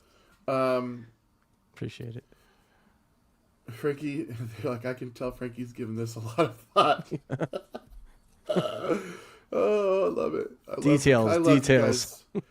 I love you guys in the comments. I do too. Becky says she put in an angry face and she can't change it. Don't change it. Leave it. She was Leave angry. it in there. Hi, Becky. We deserve it. I think we got 3 of them though. Or is that just only 3 people care to? No, I know what happened. She clicked it and tried to unclick it and then clicked it again on accident. She's a triple Perhaps. clicker. The triple clicker. Anyway, I'm sorry that we're spending so much time on Frankie's butt. Not my butt. We're talking about Or poop and butts in diapers. general, but I mean, this is what it is. This is what the show is, guys. I mean, I don't know what to tell you. Like I said, Uncle Russ is a special guest He should be in here all the that- time. in that, we get to just talk about whatever with him. But not every guest will be in on all this garbage. All right, I got a serious topic for you guys. Uh-oh. Not yet, though. Coke or Pepsi? Oh. Go ahead, Frankie. Show Oh, me. here's my take. I like Oh, he's a Pepsi the take. He has a best. take. All right. I like Pepsi the best, but I like Coke, and here's why. Coke, for some reason, holds its fizz a little bit longer than that of Pepsi. So with Pepsi, you got to drink that can pretty quick, or it gets real flat and syrupy. Whereas a can of Coke can pretty much sit out half the day, and when you drink it, it's still fizzy. Don't ask me why. It's just, but I can tell the difference between the two. I have taken the Pepsi challenge, and I do like Pepsi. Uncle Russ. I know. Well, let me preface you first. I know you're probably gonna say, "Well, I don't really care for either," but that's Diet not the Pepsi, question. I prefer out of those two brands, Okay, Diet Like the- Pepsi. or the zero sugar. This Yeah. is weird. This is interesting to me because I see America as being Coca-Cola. Right. Like you look at places like McDonald's. Well, I like Taco Royal Bell's on Crown, but Pepsi. you can't hardly ever find it anywhere. Not in most parts of the country, you can't find Okay, Royal Crown. that's what I was gonna say. The best is RC Cola. Mhm. Yes. It is. I mean, fight us on this, guys. I hear three grown men here who didn't discuss this previously, all telling you that RC or Royal Crown Cola No. mixed drinks, it's the best. It's like really is like a combination of Coke and Pepsi together, but it just tastes better than both of them put together. That's wow. Just glorified Pepsi. I mean, it's not wrong. Gort, you know, sometimes no, you're obviously free to weigh in. I'm not gonna rip on our viewing public too much. Yeah, that's what I'm here for, Glorified right? Pepsi. Glorified's right. And if I'm saying if you have three people on the panel that all prefer Pepsi and that RC Cola is a glorified Pepsi, we're just saying that RC Cola is better than Coke and Pepsi, are we not? I mean, there's no other way to look at it. It's like saying that Canada Dry is better than Verner's, but there's people out there that think Verner's is amazing. I think it tastes like absolute puke. What about Seagram's? Seagram's like soda water? Or Seagram's ginger ale? Ginger ale. As long as it's not Verner's. Yeah, I'll drink it. Coke is best. When sniffed right away. Yeah. I think you're sniffing Coke there, Gort. But all right, that was okay. I can't wait for Uncle Russ to answer this one because I'm going to ask this. Okay. I'm going to ask this of every guest that ever comes on here: Jordan or LeBron? Jesus. Help me. I honestly don't care. I don't have an opinion. Frankie? Oh, Jordan, for sure. Because he played in the era where basketball was real and wasn't all weird and bright. Just Jordan. All right, I appreciate you. I mean, I'm not a complete ignoramus. I do know who you're talking about. But LeBron's a big baby. Yeah, I can't wait for somebody to come on here and debate me on Jordan versus LeBron because I will cook you. I will. Cook What about you. Larry Bird? I mean, he's great, but he's not in either one of those guys. He's one ugly son of a gun. He looks like a bird. Literally looks like a bird. All right, guys. Let's talk about. Let's talk about sex, baby. Okay, talk about Go ahead. and me. Frankie, what's your favorite position? I mean, I'm this is just getting kidding. weird. I'm just I mean, kidding. well, I mean, you want me to answer it? I will. I mean, answer it, but then we'll move on. I like being on the bottom and having girls jump all over me. That's my favorite. You asked a question, I'm answering it. Anybody out there? I immediately became regretful. That's why I want Pink to knock on my door. I was immediately filled with regret It'd be sweet. upon saying that. I'll let her give beat me up. a I'd reason, just let her a beat me up. little bit's enough. I'd watch 50 Shades of Grey with her. She is 50 Shades of Grey. Look I mean, in that picture. there's like 20 Shades of Grey on that picture. She's ready for me. Okay, imagine this shows up at your door, and then you get another knock, and this shows up at your door. Which one are you opening first? Don't answer that. Do not answer that. Again, Sunny Delight. Sunny Delight. Yes. James Marsh Show. Do it. All right. Uncle Russ, before we let you go, you've been on here an hour and a half. How are you feeling? I'm feeling just fine. Getting a little hungry, but that's my fault because I slept too damn late. Yeah, you really made me nervous here. want a Well, I Chicago barely bread. got here in time. Um, what I'm was the not best? professional. What was the best day of your life? Phew. Huh. Wow. Yeah. It'd be hard to pick one day. Well, you have to, because that All was the right. question. Well, I could say the birth of my kids, but, I got six of them. And I was present at the birth of all six of them. So one event, but not one single time. Okay. I can't really say one more than the other. Well, your diplomacy is noted. Russ's children, he loves you. He was very happy that the day that you came into the world. But I'm letting him off the hook for that having to be hit the greatest day. So, next. What else you got? Don't say the day that you got married. That's another diplomacy. Whoops, sorry. What was that? I don't know. I mean, it was cool, but I do you have another day? What was another great day? One of the best one was the third time I got to see Bob Dylan.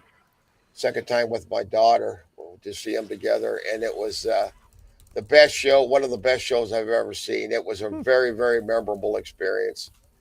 One of the best. He was on. He's either I've seen him several times. He's either on or off, and he was really on that night. So that's this one that comes to mind. There might be something else that rivals it, but that's a good one. No, that is a good one. Frankie, best day of my life. best day of your life. Oh, what was the best day of my life? That's a really hard question to answer. I mean, is it? Is it that hard? It's pretty deep. Best day of my life. What was the best day of my life? Best day of my life. I don't know. You don't know.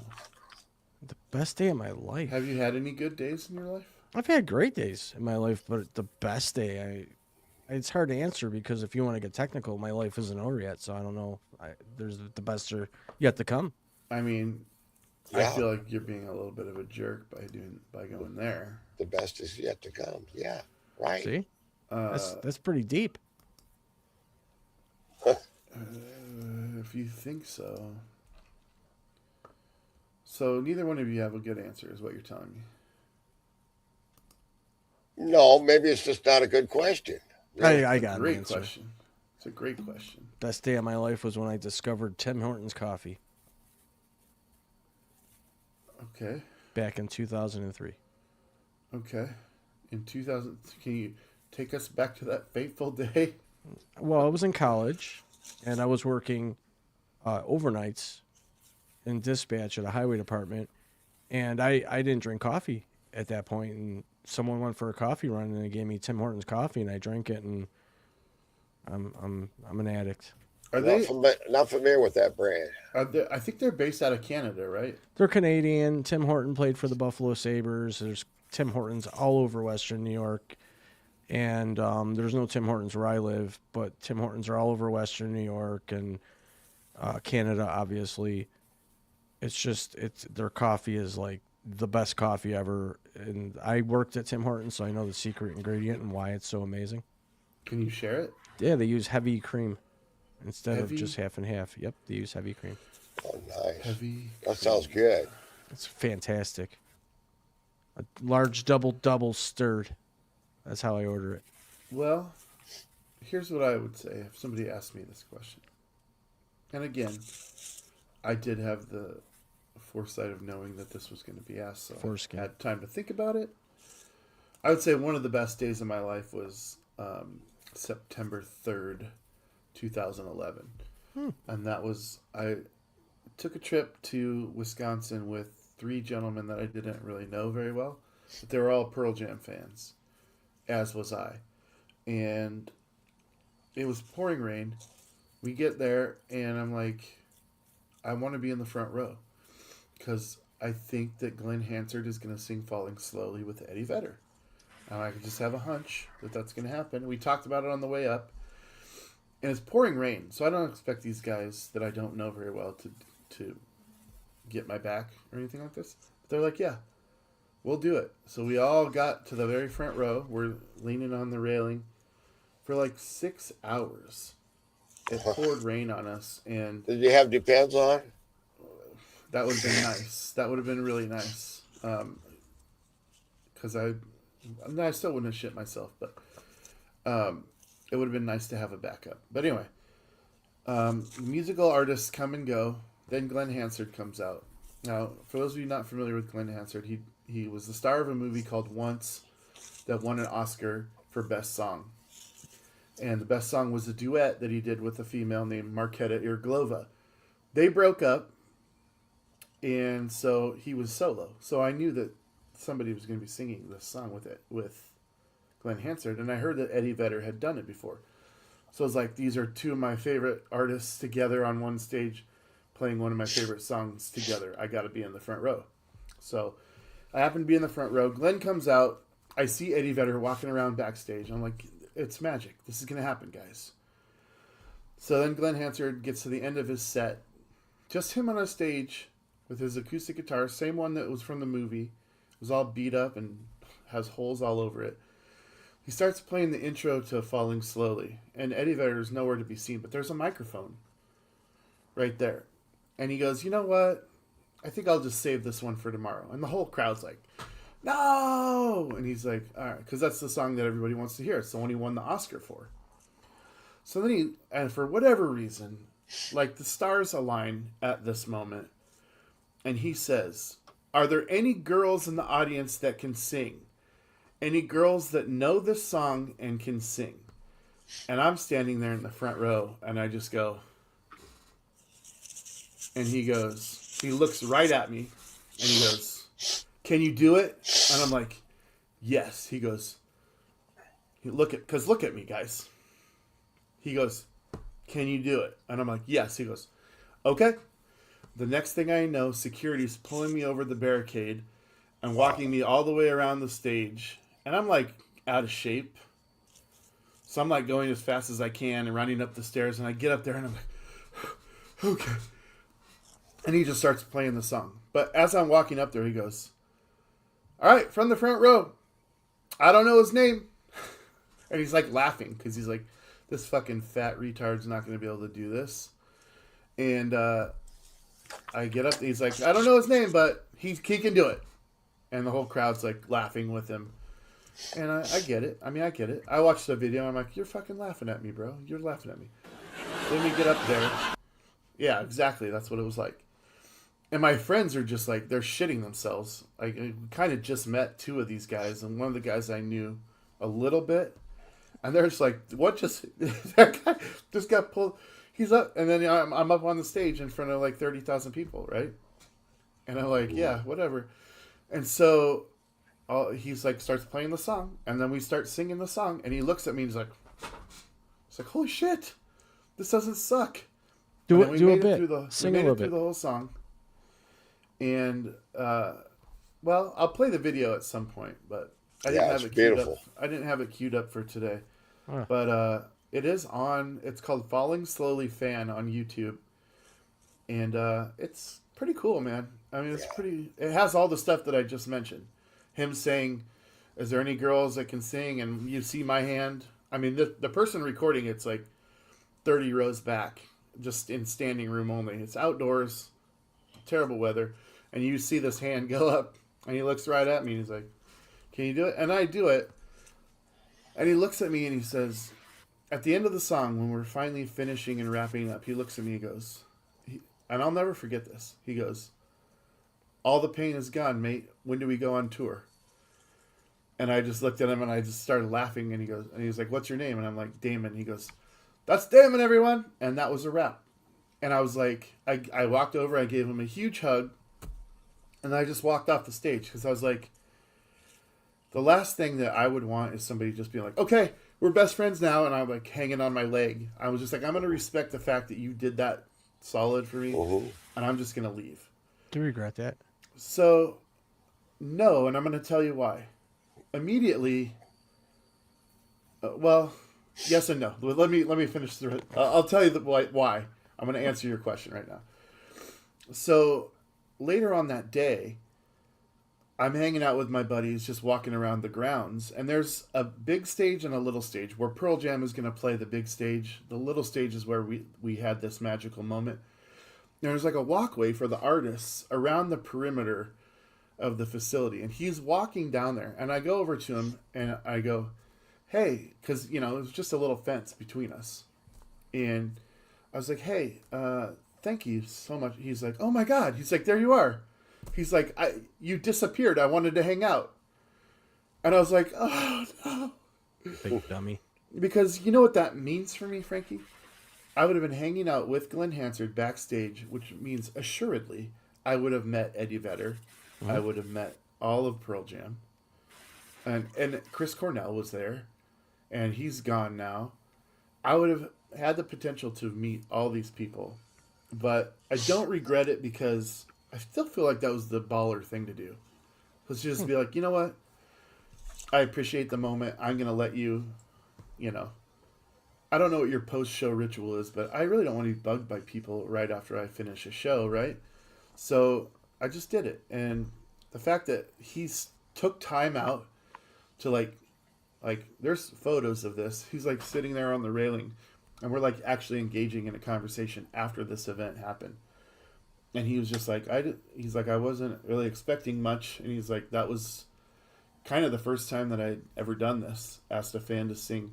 And now he does it when they're not together all the time. He's like, "Oh, how about a fan?" And I was the first. And that's the best day of my life. One of the best days of my life. That's great. Yeah, one of the best days of my life for sure. So,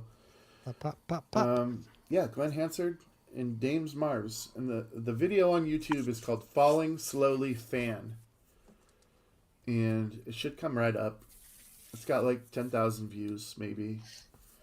Very modest video. It's been up for over a decade. But it's a good one. All right. Russ, thank you for joining us. Thank sir. you. It's been a privilege. I will get your episode of Two Marks and a Spark loaded as soon as Ben gets it to me. All right. Well, Let's if give you him a.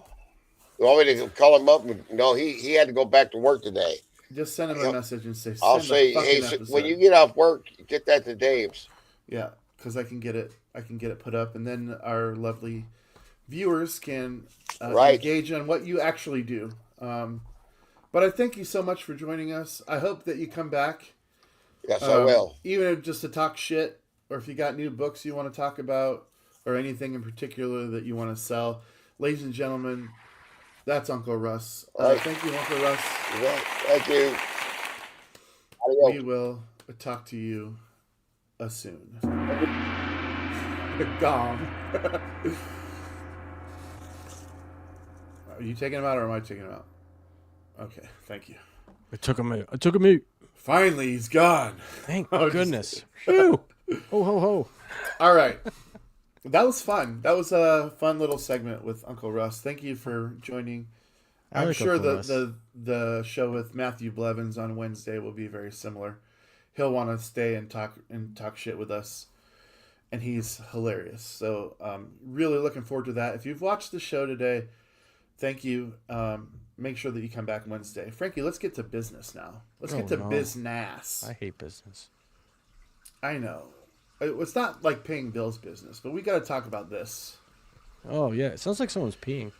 There may or may not have been a toilet flush. It's no one peeing, but that probably happened directly before the water sound because Russ is directly below us. But anyway, let's talk about this playoff bracket. It was decided finally yesterday.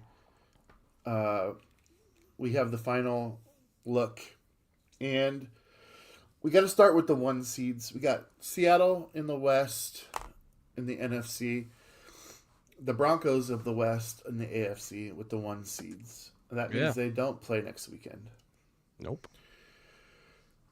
And then they will play the lowest remaining seed on either side. Yep. After these next round of games is played. So I don't really want to. Everybody can see what the bracket looks like. I don't need to. We don't need to talk about every game. But since we're both on NFL, which plays on Wednesdays at 5:35 Eastern time, and then just deduct an hour for each time zone going backwards that you're in, and that's when it will play live for you guys. And we both have our teams in the playoffs. Yes. NFL. I don't think that we've ever had this happen before. And that's because we were with Giants and Jets fans most of the time. So, Nothing to say about that. all right, I want you to tell me what your thoughts are. You're going into Jacksonville as a 6 seed playing the 3 seed, and I will tell you before I let you go. I think that Jacksonville is actually the hottest team in the AFC right now. Well, they do play in Florida. They do play in Florida. Go ahead and give me your thoughts on this game. On the I'll Bills just Jags remove game? this. Yeah. Well, I'll try to be as biased as possible here. I'm a Dude. diehard Bills fan, but I just think the Bills have more experience in a playoff environment. I believe the Bills are hungry right now. They're boosting people from the practice squad, and I see this game being a good game. We're known for being a second half team, but I really believe that Josh is going to come out balling. He's going to be ready to go, and I think he's going to use his experience over Goldilocks. I think it's going to be a Bills victory. It might be a one possession win, but I like the Bills in this one. I like them to advance. Dude, that's a tall ask. You got to admit. Yeah. Do you just feel absolute confidence or what? I do. I really do. I think Josh Allen's got an edge on that of Lawrence. Well, I agree there. I mean, he's got more experience. He's the better player. Right. And when it comes down to it, Dames, you got Trevor Lawrence. He makes mistakes, and he could get flustered very easily. And if we can get to him and put good pressure on him, that's where he makes his mistakes. And our defense always feeds off of those tips and those little stupid interceptions and turnovers. So as bad as our defense has been all year, we're in the playoffs, and they come through when they need to. I'm going to counter you a little bit because Okay. you mentioned the recklessness and ability to be flustered by Josh, or not by Josh Allen, but by Trevor Lawrence. I don't really think Josh Allen gets flustered, but he is mistake prone. Yes. Does that concern you at all? No, because he comes back and tries to fix it, whereas some people get flustered and they think taking a deep breath and regrouping works. But Josh Allen has a way of moving forward, move on to the next play. It's the next play. Some players get flustered. Look at Lamar Jackson. He gets flustered sometimes, throws his helmet and fakes a back injury, and he flakes out. I'm not saying Trevor Lawrence does that, but I just think there's different levels of flustered, and some people hold on to it, and some people move on to the next play. Tom Brady used to get flustered all the time. How many Super Bowls does he have? 6. Yeah, Is exactly. that true? 6 or 7? Yeah, 6. He was in That's pretty 10. impressive. All right. We're going to talk about this stuff, obviously, on Wednesday. NFL. A true NFL. But there are a couple things that I want to go over. Who's your team, guys? Let us know if you made the playoffs and who you think is going to win the day. But I want to talk about Myles Garrett making the sack record. First of all, before we get to your conspiracies, It's not a conspiracy. it very much is a conspiracy. Sure. I would just love to ask Joe Burrow, did you fall down on purpose? No, you, he bro? played dumb. He doesn't remember, he said. But he's pretty sharp and remembers everything from 20 years ago, but he can't remember All that right, play. well, if he doesn't recall doing it on purpose, he probably didn't. But anyway. My first question to you, Frankie, is Myles Garrett gets his 23rd sack of the season, besting the all-time record by half a sack. Okay? He did this in 17 games. He played all 17. It took him 17 games to get this record. Do you consider this, because there is now a 17-game schedule, do you have any taint on this record with an asterisk of any kind? Personally. No. Good. Nor do I. Taint's a I think thing you for can me. only play. I realized once I said taint that you were only thing that you were thinking about was that little piece of skin between your balls and your anus. Yeah, yeah. And I I've been realized kicked that once there, I said okay? that, that's what you're thinking of. Wow. Nope. Not gonna do that. Not happening. Not happening. Not Who's even- that person? I don't. That person is not a welcome guest on the show. The real, Look, Slim Shady. I'm gonna just say it because it's here and it's what we're talking about and people deserve to know. We have a comment that says, "Say N-word for $1,000 gift." Why would you say that? There's no planet on which I would say the N-word. And look, if I'm being emotionally honest, if somebody offered me $1 million, I'd probably say it. And that's terrible, but $1 million like saves my life, dude. Well, All right. But I mean- saying it might get my life killed too. money so is not everything. it's not everything, but I'm just being emotionally honest, dude. And I think like this is the show to do that. If someone were to offer you an amount of money, and I just need you to be emotionally honest. You don't have to ever tell anybody, but I want you to think about this right now. And this is why I appreciate the chat. I will never say that word for money on air. But what's your number? I've asked this of different types of questions. Never this one. I don't have a number I've for said, that "What's word, your man. like, Frankie? Like, how much would it take for you to suck a dick?" For example, I've asked people that question before, and again, some people are, "There's no amount." You're lying. You're fucking lying. There's I lots have of an amount- variables, though. I know there are. Like some days I'd be like 10 grand. Some days I'd be like 2 million. You know, but like there's a number, and if you're, I know, I know, dude. But I'm telling you, there's a fucking number, and you're lying if you say, or you're just trying to be machismo or whatever, dude. There's a number. I'm not asking you to tell me what it is, but you fucking know there is one, and if you say there isn't, shut your mouth. You're a liar. All right. So, what's your number, Frankie? You can say I don't want to say, and I'll respect that.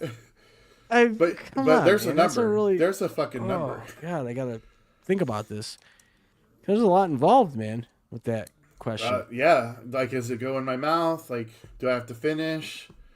Am I There's lots of variables just the to tip? it. Am I just the tip, or Like, there are a lot of variables? You are 100% correct. so I'd have to. I mean, we got time. I'll have to come up with an answer. All right. Well, we will not let this one go again, folks, but here's the thing. Emotional honesty, the N-word is one of the worst things that you could possibly say, especially Exactly. if you're a white person. Okay? We just don't have the authority to say that, and we shouldn't want to say it. Like if you It's not want in my to say the vocabulary. word, if you want to say the word, there's something wrong with you. Yeah, it's not my vocabulary. But emotional honesty, and Frankie, you are so right. I wish that I could tell you that my moral compass is so strong that no amount of money would keep me from saying it. But I can't tell you that. Because I know that there is a dollar amount that would change my life completely. And But could you I live would with do it? Yeah. And I hate that. But again, Yeah. I'm not lying to you. I'm not lying to myself. And I'm not lying to the people out there. I think if you are saying absolutely there's no amount of money, I just think you're lying. I think you're lying, and it's okay to be emotionally honest. Like here's the thing.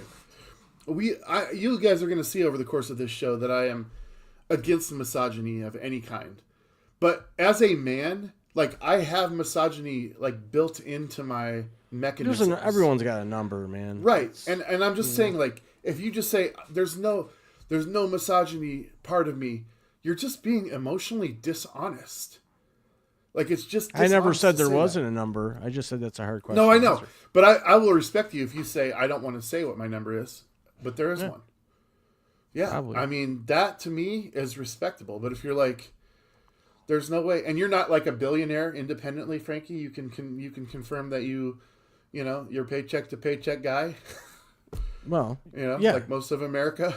pretty much. Yeah, the money, it makes a significant difference, and there's a lot of things that you could get me to do for it, including question my morals and my integrity. I fully admit that I am fallible in that way. Right. I wish that I could tell you there's no amount of money that would make me say it or do this or do that. Well, let's I'm lying. reverse that though. Okay. Let's go the other way. What's the other way? Because there's some things that can be said towards, white people that some people morally wouldn't say, but would you put a number on that? Dude, if you ask me to call you a cracker, I'll call you a cracker right now. Like, I don't even care. Like, that I can say that because I am white. Right? Yes. But there's, like, some words that I can't say, and I know that, and it shouldn't be even part of my... I mean, I don't like being called a burden. Yeah, well, that's true. But, the fact that we're able to do this show makes us burdens on society. Yeah. But hopefully we're partially entertaining the society that we're a burden on. Thumbs up. Peace. Hopefully. Balloons. Get the balloons. Anyway, while I deplore your original comment there, the real good gamer, I really appreciate it because it's thought-provoking at the very least. And I do want to say, when you say the Seahawks are overrated, like... Who's your team? Here's my thing. When you say that and then you don't, you reveal who your team is, you're kind of a fucking coward. Whew. But the Seahawks are overrated. Okay, cool. I don't play for the Seahawks, okay? I watch them. They're my team since I'm a kid. Cool. They're overrated. Awesome. They suck. Yeah. They, never mind the fact that they have the best record in the NFL and they're 3 plays away from being 17-0. I mean, you got a missed field goal against the Rams, a fumble inside the 10-yard line against the 49ers in game 1, and a fumble against Tampa Bay on a comeback drive. You're 3 plays away from being 17-0. I have to admit that we're a good team. You are overrated? It depends on who's rating us. I'm certainly not overrating us. I'm not crowning us Super Bowl champions. I'm here for whatever happens, but who's overrating them, I guess, is my question. And then who's your team? And then go fuck yourself. Those are my 3 comments. Before he fucks himself or she fucks herself, I want to know what their team is so I can make fun of them. Yeah. I mean, we'll make fun of your team no for the next what, decade. Probably a Jets fan. And people are talking shit on the fucking YouTube. I see your shit still has about as many views as you do complaints. I mean, awesome. How do you see it's not coming through here? Yeah, so, but this one's about the movies. That one's on a movie review. This guy was mad because I didn't say that. I'll just read it out. This is from Salama Stallion. Salama Stallion. Salami? Solemn is Stallion. 12 days ago says, I'm sure Hollywood will absolutely stick 100% to historical accuracy and involve zero ideology whatsoever. To which I responded, that was a fair comment. I said, you're not wrong. This is very icky as far as that's concerned because they did Hollywood it up. And then he says, then how about you say that? Jeez. In my review. Because I'm not trying to shit on movies. I'm trying to get people to watch movies, first of all. Yeah. And then he says, then I said, are you really that upset about it? When I watch a film, I understand that I'm not watching a history lesson. I assume others know this as well. And then today, just now, sweet. He says, I see your shit still has about as many views as you do complaints. That's impressive, though. So I love this person. I'm just going to too. say I love you. That will be my response. Actually, I'm going to say, what's your number to suck a dick? Because I'll pay it. Just go eat a bag of dicks. Yeah. With some green relish. But this is the shit that, people don't understand what we deal with as creators, okay? Oh, gee. I know. We have to create content, right? And we have to stand by whatever we create. I create conflict. And ultimately, Frankie, you know this. Sure do. Whatever you say people are not going to be happy one way or the other. No. Like, if it's opinion based at all, you're going to have people that just hate and want to rip your guts out. And I love it. That's the one worst of the feeling things ever. that I love about what we do is I would almost rather see somebody hate what we're doing and comment on it, because that means, like, we got to you to the point where you have to say something. You know what I say to that? Thanks for the view. Yeah, thanks for the view. But I don't get me wrong. I like it when you guys like what we do and we get compliments and whatnot. Blah blah blah blah. Right. That's fun too. Sure. I never really know how to respond to compliments, Thanks for the view. but when you're an asshole, I'm gonna fucking light you up like a Christmas tree, my friend. Jeez, Griswold over here. So bring it on, yeah. Bring it on. Peace. Hallelujah. Balloons, balloons, balloons, balloons. Yeah. So, again, to Salama Stallion, eat a bag of dicks. And you some piece of salami. shit. Wow. Thanks for 4 engagements on one movie review from 2 weeks ago. Jeez. Thanks, bro. Yeah. I'm sorry that I didn't mention that they weren't historically accurate in my Give him some review. balloons. Is it gonna? Will it happen? Yeah, I think, yeah. I don't know. Come on. Come on. It's supposed to. Balloons. Baroon. Oh. No balloons for you. Not going there. No salami. All right, Frankie. So you say that Myles Garrett was awarded a sack by Joe Burrow. Absolutely. Can you make a compelling argument as to why someone would do this? Well, Why? season's over. He didn't want to get crushed. He knew Garrett was. Okay, that's not what we're saying. Well, what do you? You can't stand on 2 hills at once. I have. I have maintained that any quarterback, regardless of any sack record or anything else, when they see that they're going to get crushed, they fall to the ground. In fact, that's what they're coached to do. Okay, well, he was coached to get You're Garrett saying, the record. at least in the video that you posted, that Joe Burrow saw Myles Garrett get run past him, Yep. knew that he was there, Yep. and said, I'm going to give this guy his record. Yep. That's the hill that you're on. Yes. What a stupid hill that you're standing on. That's okay. I'll be on that hill. Hey, if there's any NFL fans out there that saw that play where Myles Garrett got his record-breaking sack, tell me that Joe Burrow did not have a part in giving him that sack. It was like Brett Favre going down for Michael Strahan. Probably worse. Worse. Yep. All right. And my stance is he went down because he was going to get crushed, not because of any stupid record. That Well, he so was trying- Brett Favre. He was trying to crush give too. anybody. Yeah, I agree. I don't think Brett Favre said, Michael Strahan's my boy. Yeah, but he got up and patted him on the butt. Well, that's because he knew he broke the record. Yeah. Why wouldn't you congratulate somebody that did something so profound? So yeah, true. There's no reason for that. That's what I'm saying. Like, it makes no sense for them to just decide, especially in a split second. You know what? I'm going to be really cool to this guy and let him get me. Let him get me. Oh my God. You're pulling out all the stops today, Matthews. I don't like it. Fire me. I like it when you're subservient. No, this is it's a good thing to debate because neither one of us can really prove what we're talking about. I can tell you that I think that you want to see that. That's what you wanted. You know what I want that's to you see? What? I want to see Mark Gastineau approach Joe Burrow and say he wants his sack back. I know, right? I want my sack back with my CTE. Unbelievable.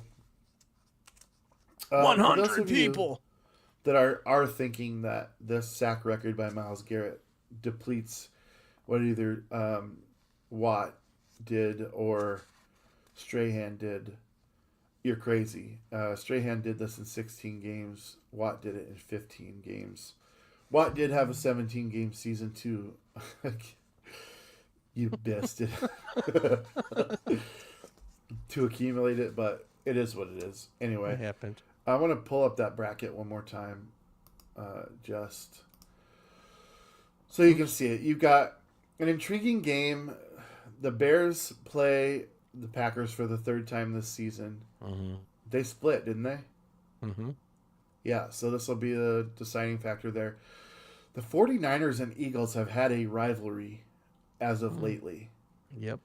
And I hope San Francisco gets waylaid on. And then you got the Rams and Panthers. The Panthers beat the Rams earlier. So let's not forget that. But that's a 4-5 matchup. That's a really good game. All three of those are really good games. It's the playoffs. It's all good games. Yeah. So then you look at the AFC side, you got Pittsburgh. If I was going to have them play anybody in this bracket, it would have been Houston. Because that's the closest matchup. And what a game that's going to be. And then you have the Chargers and the Patriots. A battle of two coasts. The 2 and the 7. And then you got your game, the 3 and the 6. Panthers, Bills. That's crazy, dude. These are all phenomenal games. It's going to be a wild playoff. Mm-hmm. Cannot wait. All right, Frankie, let's talk about history. Uh-oh. But anyway, whatever you guys' thoughts are in the comments, did Myles Garrett get awarded this sack magically, or did Joe Burrow just do what a million quarterbacks would do and say, I don't want to die in the last game of the season and go down easier?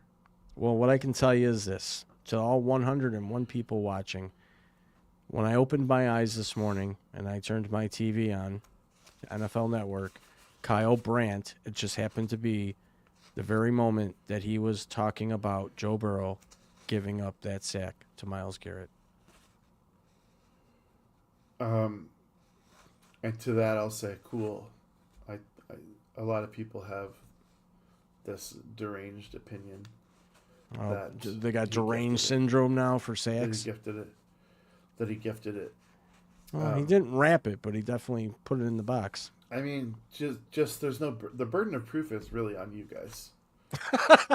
It's not on me because You're so hung up on this because I say they gave. I got over 1,000 views on a video. So no, I understand that, and hopefully people are making your ass red because nah, it's already red.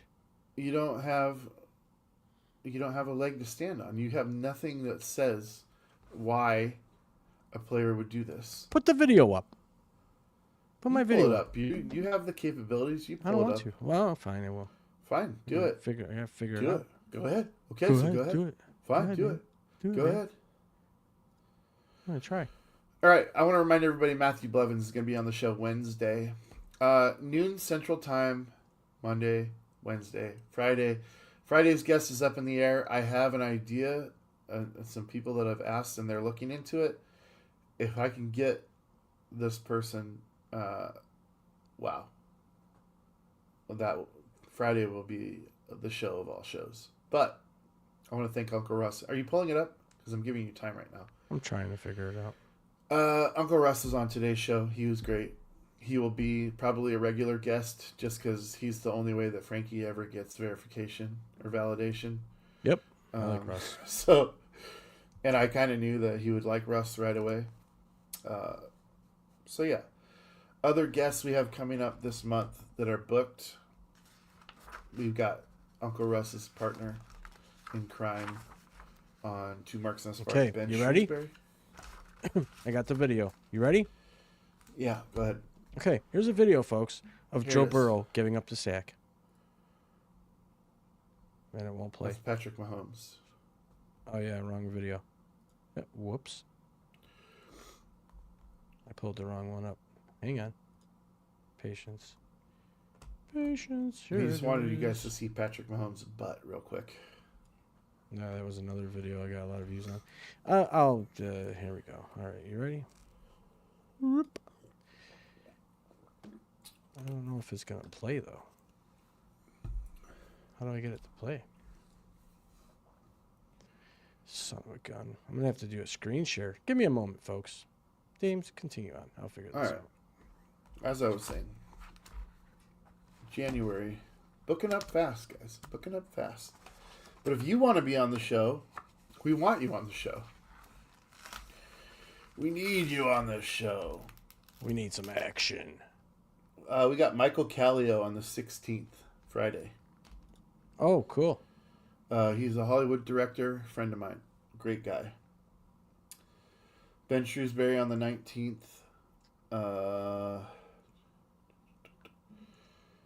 And then, yeah. And I've got feelers out to a bunch of other people. Are you figuring this out? Yeah. Yep. I'm figuring it out. Are you keeping that there? Oh, I found it. Okay, hang on. Can you get rid of that to do a screen share? Yeah, get rid of it. Do a screen share. Why isn't it going away?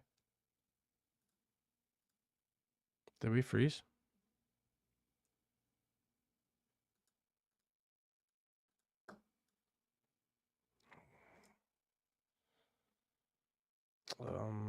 James, are you there?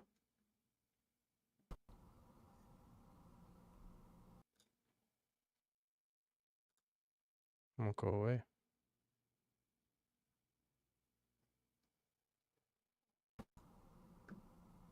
Okay, now add me back. Hello? I'm here. Stop removing me. I'm trying to get rid of the picture. Won't go away. You got to do it from the media thing. Yeah. Can't figure it out. Won't go away. Well, I don't want to do the show underneath Joe Burrow's giving up a sack. I don't know how to get rid of it. It's just stuck there. You don't have, seriously, you don't have it in the, No. where did you load it?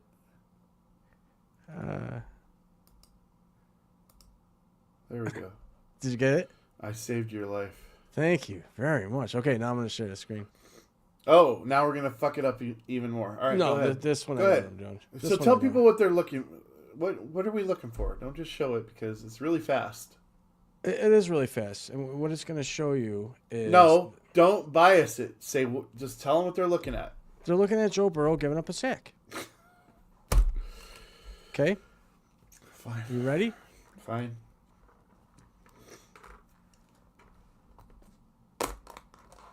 Now just watch it over again. I have not seen anything.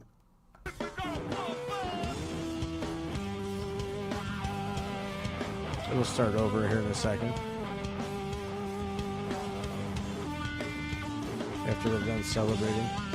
I'm a terrible, unauthorized Hot Chili Peppers mix.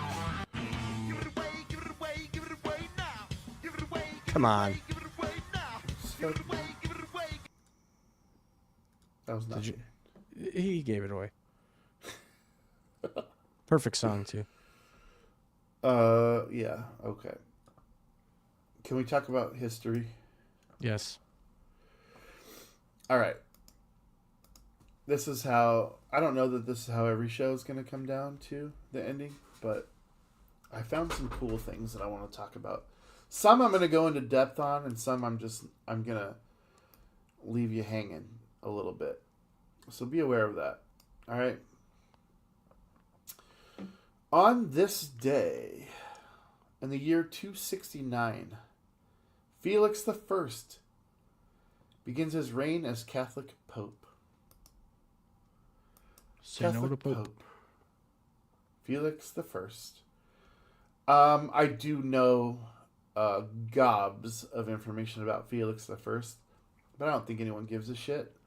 So I'm going to move on. The year 1463, French poet Francois Villon is banished from Paris. Wow. He wasn't banished because of his poems. He was banished because he's a fucking murderer. Yep. Banished for murder. And this is the cool part about this story. I don't know if it's cool or not, but once he was banished, he disappears from history. Like, he went into exile, banished from Paris, and then he just disappears into oblivion. No one ever heard from him again. It's the worst way to go. I mean, he's probably unalived, don't you think? Yeah.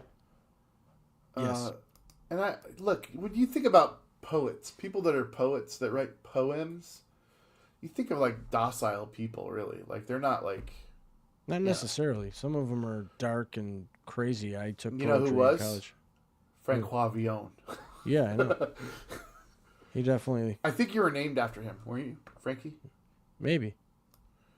Probably got some bloodlines in there. Banished from Paris, never to be heard from again. And I was here he banished is from X for a while. on the remember? Dames Marv show. I was X'd. He was banished from X. You know what? All right. These people are never going to give you the audience to apologize in person. Oh, no. Do you want to just do it? And like that way you can be free of it and be like, I did it on air. Yeah. And, I didn't need your permission. I didn't need you to hang out with me so that I could apologize to you. But go ahead. This is not planned, you guys. Yeah, and I well, certainly didn't even ask him first. I definitely didn't He has prepare a every speech right here. to say, "Go fuck yourselves." I do, and I Let won't me do before that. you do this, Frankie. I want to give the. All right, I came to these people when Frankie's like, "I just want to apologize." All right, and I'm not even going to say what he did. He said some shit. He just talked. That's all he Yeah. did. Yep. And apparently hurt some people's feelings. They got uptight about it, and he wanted to apologize. I went to these people and I said, "He really wants to talk to you because," this is me going to them because he couldn't get to them. Like they had blocked him in every possible fashion. And I was like, he just wants to apologize. And they're like, no, we don't want to hear it. I don't want to hear anything from him ever again. And I'm like, all right, we'll just let it go. So he's never had an opportunity to go back. And so I'm giving it to him now. And whether they ever see this or not, it doesn't matter. He's done everything that he possibly can do. Go ahead, Frankie. Well, I did say some things. I was having some impulse control issues during the time. I don't have any excuses except I said some things that came out wrong and hurt people. And the only thing I can do and the only thing I can say is sorry. And I own what I said and I regret it every day that I behaved in the way I did. So hopefully people that I affected in any way see this and understand that I know what I said was wrong and how I said it was wrong. And I own it. And it's something that I will try to work on not letting happen again. I was affected by it too because I didn't realize how bad it hurt people. So I guess that's all I can All say. right. No, thank you for that. And here's the thing, folks. You can say this guy sucks because he has an unwarranted dislike of Taylor Swift. You can say his take on Joe Burrow's sack is pathetic. You can say that every time he poops, shit comes back up on his ass. No, But you toilet can't seat. call this guy, you can't say he's not a man. He just am. fucking owned his shit. Mm-hmm. He was willing to own his shit to your faces and you denied him. So, thank you, Frankie. That was awesome. I feel better, man. You know what? I'm sorry that I didn't, but you know this, coming onto the show that I'm not always going to be like, hey, I'm going to ask you this, and No, this. I'm not worried. Listen, But I said the things unprovoked. It was unprovoked, the things I said, and the things I said were shitty.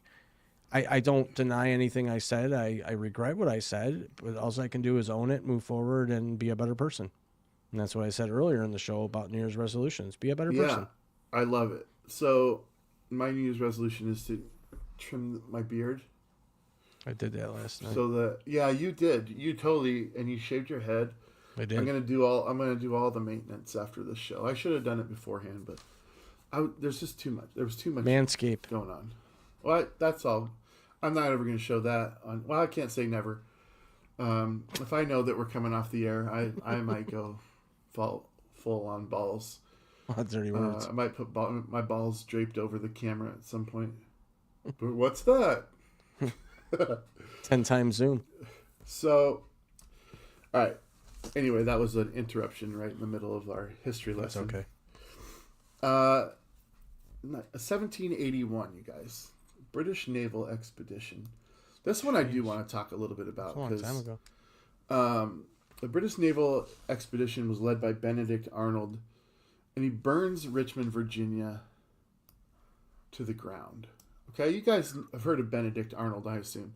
And for those of you that don't know who Benedict Arnold is, you probably at least know that he's a fucking traitor, right?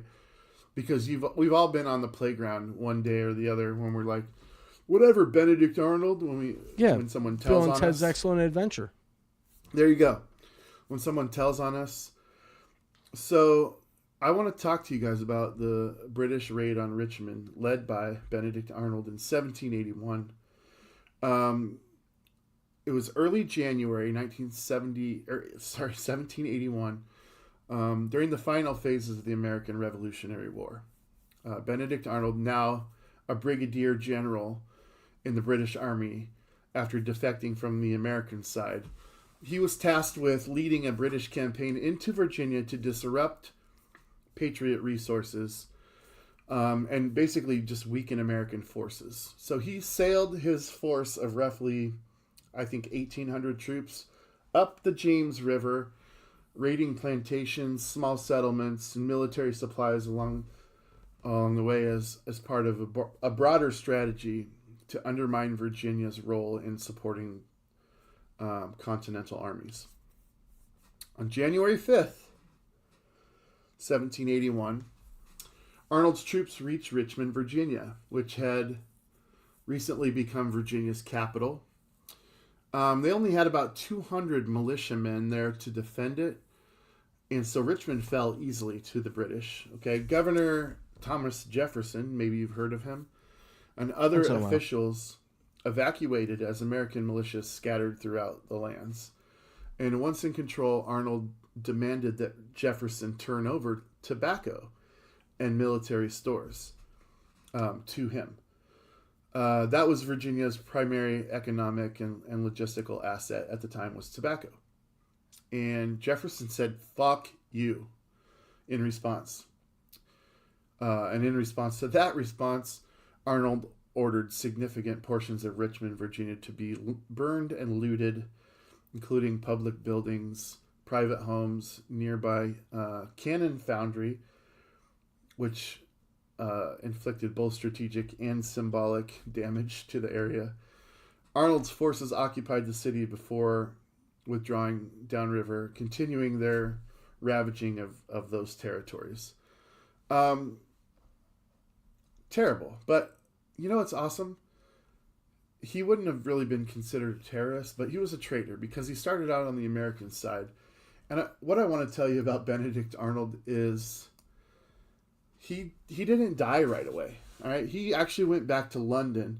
He didn't die until June 14th, 1801, and he was in London. And he died from complications of gout. Yeah. Fuck that asshole, dude.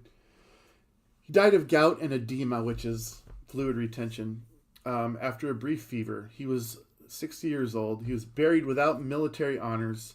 He died as a disgrace, infamous traitor after switching to the British side during the Revolutionary War. His failing health and business ventures all noted as part of his absolutely wicked demise. But that raid, January 5th, 1781. Yeah. And again, I'm not going to go into all the details on all these things, but history is important, man. Yes, it is. Yesterday we had history being created that we'll probably talk about next year. Yep. I don't want to talk about it right now.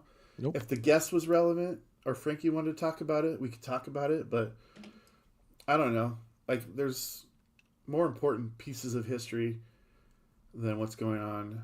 Well, maybe not than what's going on right now, but it's important to talk about a lot of these things. All right. So in 1776, Assembly of New Hampshire adopts its first state constitution. That's big. I'm not going to go into that one. 1804, Ohio legislature passes the first laws restricting free blacks movement, which is an incredible move forward. for the country. In 1875, President Grant sends federal troops to Vicksburg, Mississippi. I did want to talk about that one, but like just for time's sake, I'm not going to. But it's on the list. 1886, The Strange Case of Dr. Jekyll and Mr. Hyde. I believe it was Robert Louis Stevenson wrote it. It was published on January 5th, 1886.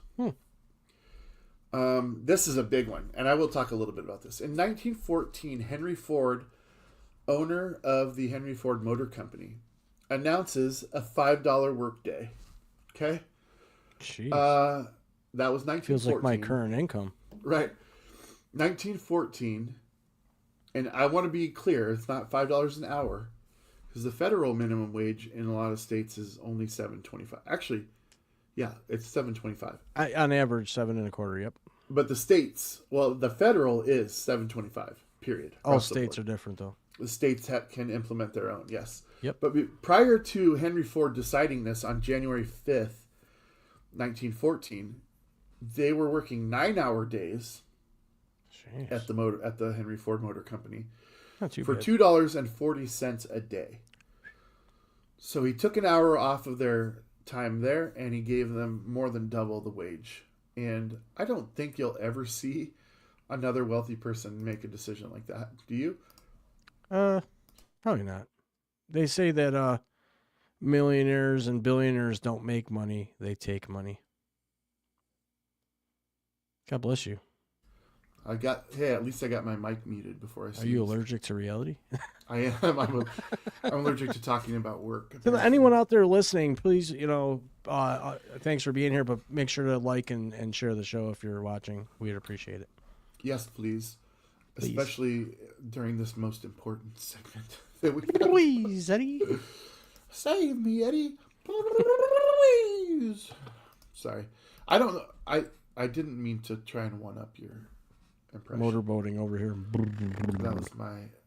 That was me making a mistake on the show live. My apologies. All right. What happens? So Henry Ford. Congratulations. Definitely. Yes. In 1925, Nellie Taylor Ross was sworn in as governor of Wyoming, the first woman governor in U.S. history. 1925. Wow. That's a long time ago. It is, and it's surprising to me that Yeah. Because women were still liberating in the 60s and 70s. correct, and the 2025s. Well, yeah, but, They have equal rights, obviously, Sure. but like, here's the thing on that. they can use men's It was bathrooms like now. women, and I'll go as far as even say that people of color in this country, they all have equal rights, okay? And I want to make this distinction not as a political statement or a racial statement, but I want people to really think about this. It's like having a game of Monopoly where Frankie and I get to take 200 turns before you get to roll your first turn. That's All fucked right? up. That's where black people, people of color, and women are at in society. They have equal, like they're in the game now. But it's just that we had 200 turns before, so we amassed all of the wealth on the board before they even got a chance to roll the dice. And that's where we're at. I'm not saying that politically. I'm just saying, like, you have to recognize that, like, historically, these people while have the same rights, they aren't yet equal because they may never be, just because of the way that the game was run before they had an opportunity to play. But I definitely am open to opposition or people saying that's not true or whatever you want to say. I'm here for it, but that's the way I see it. Frankie, you can, if you want to comment on that, you can. I don't disagree with you. Maybe not 200 times around the board, but A it lot. is the way it is. All right, this one's cool. In 1930, Bonnie and Clyde met. I did have a whole dissertation on this too, on how they met and whatever. But everybody knows Bonnie and Clyde famously died together as one of the most destructive couples in the history of. I got to find me a Bonnie. Yeah, exactly. Frankie and whatever. You would be Frankie and Clyde, whatever. Frankie and Pink. Frankie. No, you can't start with a millionaire. There's no reason for you to do debauchery at that point. You're just kind of settled. Could be a good concern. Frankie, 1933. This is big. We're getting up into like more recent times now. 1933, work on the Golden Gate Bridge began on January 5th. Whoa, really? Yeah. That's crazy. It's coming up on its 100-year anniversary within the next decade. Huh. That's crazy, huh? Yeah. Did you know, not to change, that the myth is that once a day or a couple times a day, someone tries to jump off that bridge? I heard that. There's a documentary about it called The Bridge. I wish that we had a statistic pulled up for that. Give me a moment. All right. I know that it'll come with it. But while you're looking that up, I'm going to move forward to 1957. In 1957, Jackie Robinson, like Major League Baseball Hall of Famer Jackie Robinson, guy who broke the color barrier, Jackie Robinson, number 42, now retired in all of Major League Baseball, Jackie Robinson, has his own day every April, Jackie Robinson Day. He retired in 1957. Why did he retire? He retired because the Dodgers were going to trade him to the New York Giants, and he said, fuck you, I'm just going to be done playing. Yeah. So he retired. This guy has so many records still. He was the home run king for the longest time. And, I mean, just to retire when you still have game left, I don't really like that because this was 1957. Obviously, he played along and in games against Mickey Mantle, who was a rookie in 1952. So this would have just been an amazing time for baseball, dude. Yeah, go ahead. Okay. Give me your bridge stats. Okay. So, I was off by a little bit. The number of people who attempt to jump off the Golden Gate Bridge has averaged around 200 attempts per year in a typical year before the new suicide deterrent net was installed, which equates to about every other day. With the completion of the safety net in early 2024, the number of attempts and successful suicides has significantly decreased in 2024. So they intervened in about 132 attempts. So just so you know, if you or someone you know is in a crisis, please seek immediate help. Oh, we don't have the hotline number. We're not that professional yet, guys. Like I said, number. we have no budget. If You just guys got to call or text 988. Oh, okay. Say that again. Call or text 988. For what? For help if you feel away or you know someone's trying to hurt themselves. All right, it's important that we say that because if you just say text 988, people will be like, "What's up, Frankie?" And they'll be like, Yeah. What is this? What is this happening for?" So, if you're in crisis and you need help, 988, call or text. There you go. Look at Frankie. I'm on the ball. You know, Balloons. Frankie, I've got this specially for you here, my friend. Thanks. We got some people in the comments here. Let's see what people were saying. Here you go. The real good gamer left. Hey, I guess they're right. Senior citizens, although slow and dangerous behind the wheel, can still serve a purpose. That's awesome. That one's for you, my friend. Thanks, man. Thank you. All right, guys. 1959. Frankie, do you remember Bozo the Clown? Yeah, I don't like clowns, though. And I'm not one of those like, I don't like clowns. I just don't like clowns. Okay, who likes... Like, if weird. you like clowns, what's wrong with you? It's I don't know. fucking Ask weird. Casey how that went.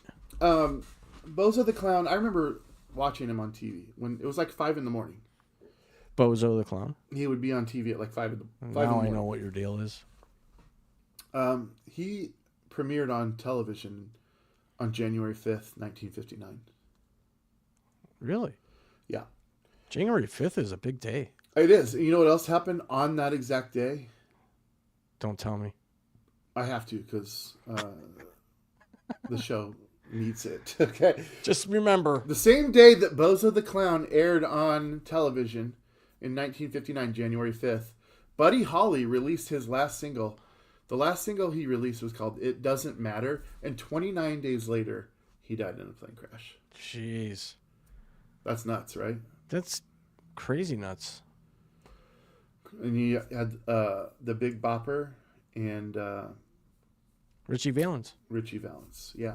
That was a good And movie, La Bamba. There's I'm an gonna review that interesting one. story about that. Waylon Jennings was supposed to be on that flight because they were all on tour together. Yeah, they And the flipped story a coin. goes like this. They had a bus that was incredibly rickety and old, and they were traveling in the middle of the winter Yep. in Iowa in the Midwest. No and heat. they said, there's no way that we want to travel on that. I'm sick. You know, we're getting sick by traveling on this bus. It's really cold. But the plane only seats 4, and the pilot has to be on the plane. So they drew straws, and Waylon Jennings drew the short straw. So he had to ride on the bus. The other 3 boarded the plane, and Waylon Jennings is quoted as saying, "I hope your fucking plane crashes." Wow. What a Can dick. you imagine living with that guilt? Shit, I wouldn't. No, I can't imagine living with that guilt. That's a horrible thing to say. Um, I think saying break a leg when someone goes on stage is bad enough. right. Hope your fucking plane crashes. That's fucking bad. Unbelievable. Needless to say, Waylon Jennings is the only person that made it to the next show, which was ultimately canceled because the 3 headliners were unalived. Pretty tragic. I've been there. I've been to the crash site. Have you? Is You there a can memorial? go in Iowa, just outside Clear Lake, Iowa. Huh. The Surf Ballroom is the last place that they played Mhm. on that fateful night, and I've been there many times. And they have hardly changed it at all. It still looks retro, 50s, 60s, and they have themed shows of that nature. But just outside of town, you drive outside of town, maybe 8 miles or so, and you park, and then there's these huge Buddy Holly glasses, made out of steel, that are sitting on the edge of the road on 2 posts. So it's just and then that's the marker where you walk out into a field for about a quarter of a mile into the field, into the middle of the field. And then there's a monument exactly where the plane crashed. It crashed up against a fence in a bean field. And I believe that they still have beans. They're still growing beans there just in honor of it. But it's weird because the fence is there. Obviously, the plane wreckage is gone, but there's a little monument. Right. And people have put their little gathering things around it over It's the like years. Strawberry Field. Yeah, but I've been there 2 or 3 times. And Nice. every time I go to Clear Lake, I'll just go out there because it's fascinating. You just feel... I don't know that you feel anything special in the air, but it's kind of it is a magical place to be. Yeah. Just because you know the history of it, of what Sure. happened that the day the music died, as Don McLean says. Yeah. All right, so 1961. That's 2 years later. This is a big dude. January 5th, 1961. The Beatles play their first show with Paul McCartney on the bass. Oh. Paul McCartney was not a bass player, nor did he want to be a bass player. He wanted to be a piano or a guitar player, and he didn't want anything to do with the bass. And then lo and behold, they need a bass player, so he picks up a bass and becomes the most influential bass player, arguably, of all time. Imagine that. If you listen to Beatles music, whether you like it or hate it, there's something incredibly unique Yep. about Paul McCartney's bass lines. I almost wore my Beatles shirt today, too. How weird.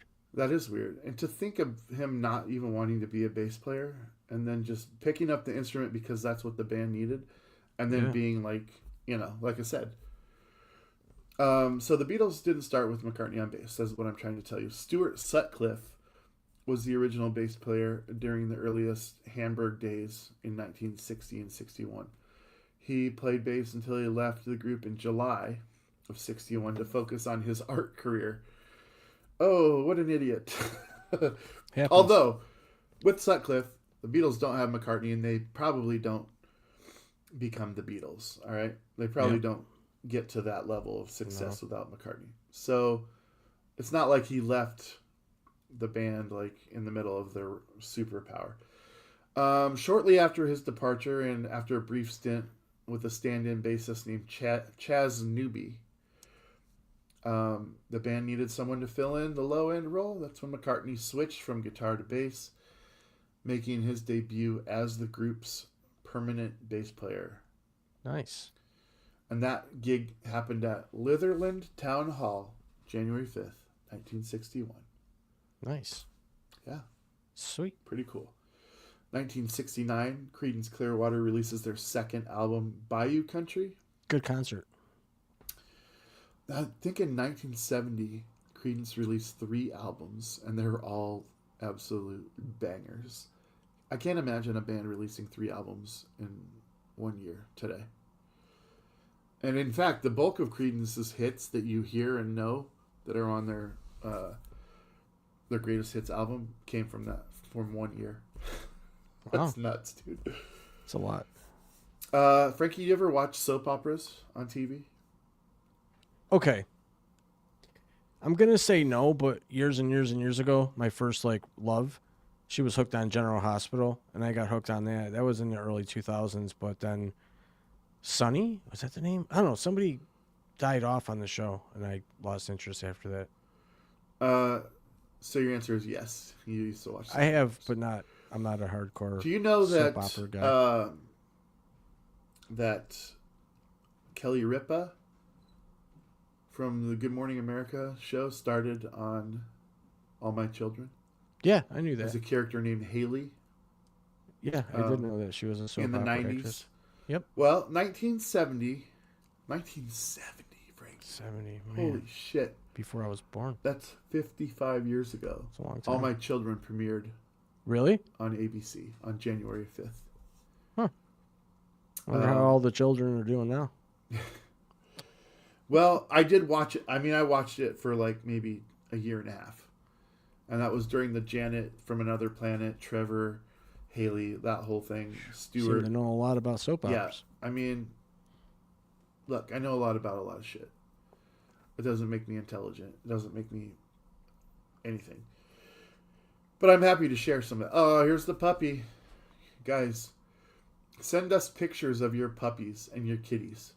This Or is whatever my your Penny pet Lane. is. If you got a pet snake, maybe I don't want to see it, but I'll still put a picture up. But look at this. This is what we want. We want to see your... Oh, my God, you guys. Oh, my Jesus. And we got Penny on the show. Hi, Penny. She's like, I don't give a fuck. How old is Penny? She's almost 3. And she's a full-bred Full breed. Well, she's a Boston Terrier. Boston Terrier, full-bred. Yeah. All right, that's fantastic. Yes, send us pictures of your pets and we'll post them on here, on this show. 1971, Frankie, basketball. Wow.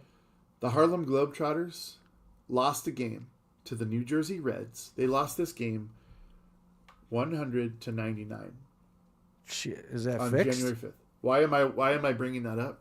Oh, jeez.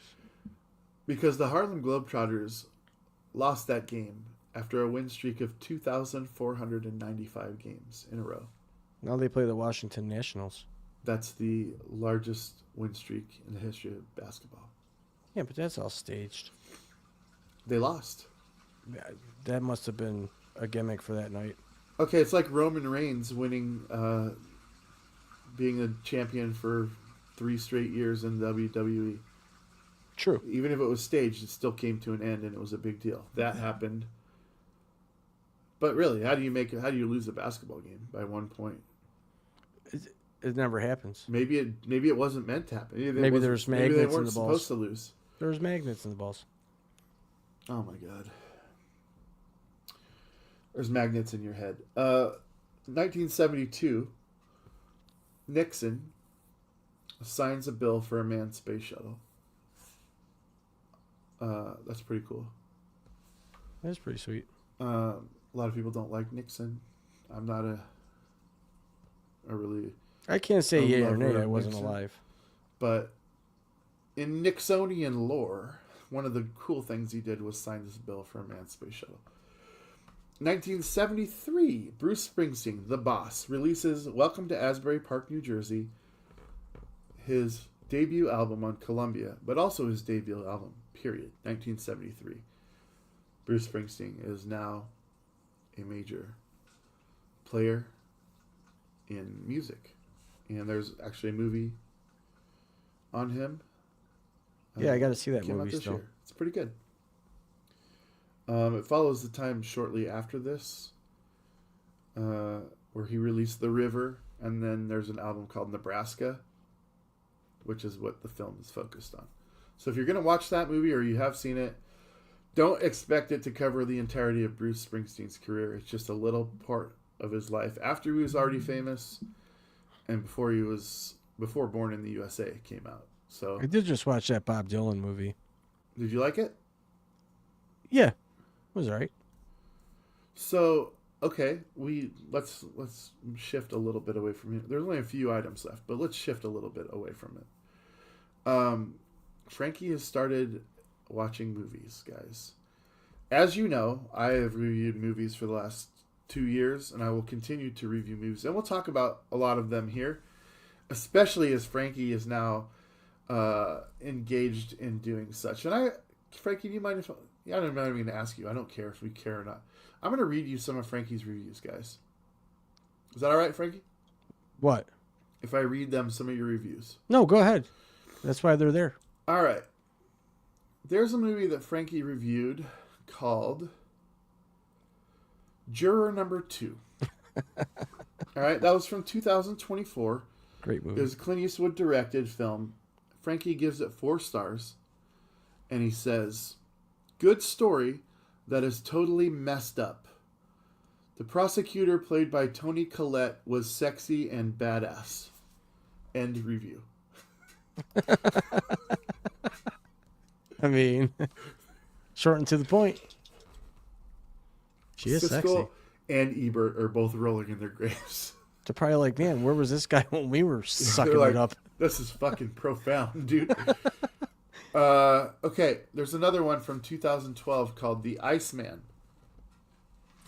He gives Iceman 3 stars, and he says, storyline was somewhat accurate and on point. The ending could have been more authentic to the real story, and the wife was hot. She was.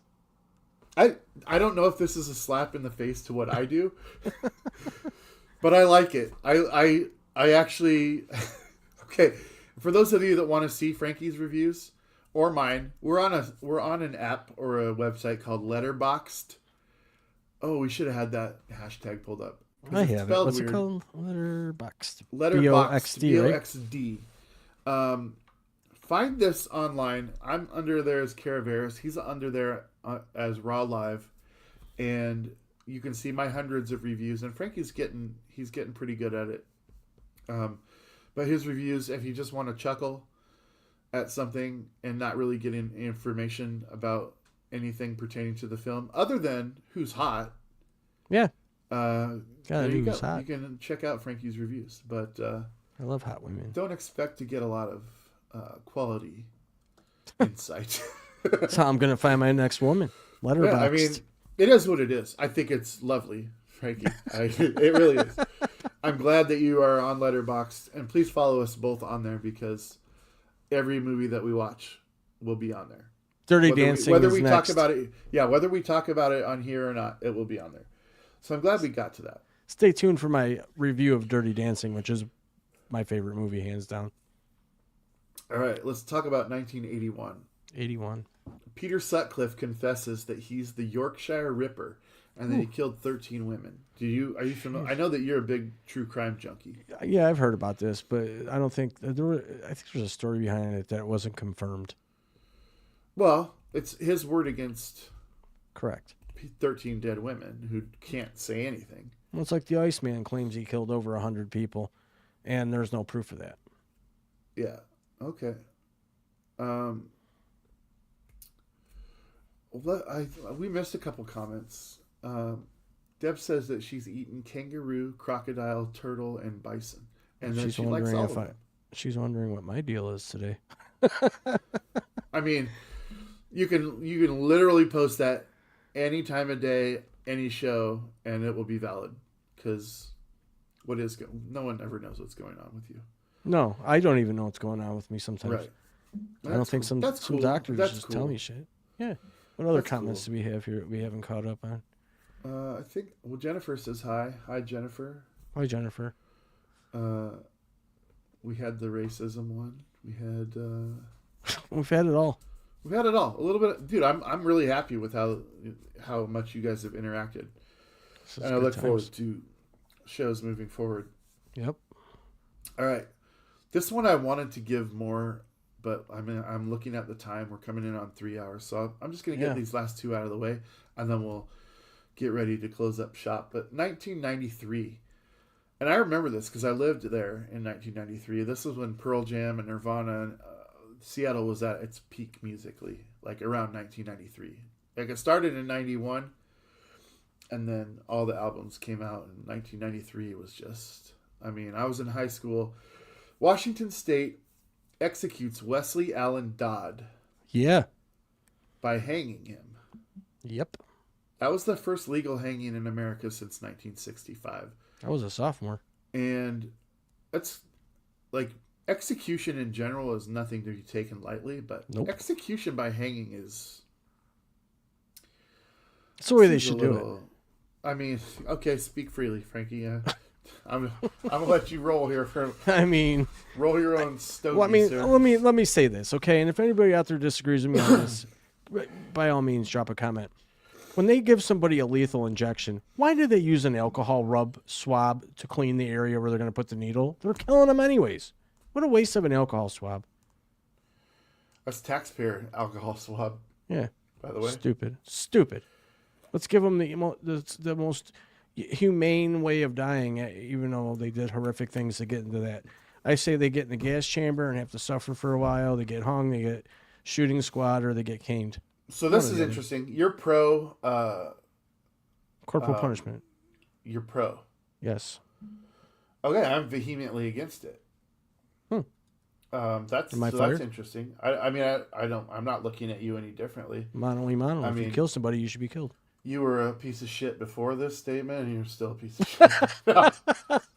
I'm sure there's still a crowd that would agree with you. No, I'm just saying that because it's funny, obviously, but like to me, you're saying like killing is bad, right? You don't kill people. No, but you killed somebody, and that's bad.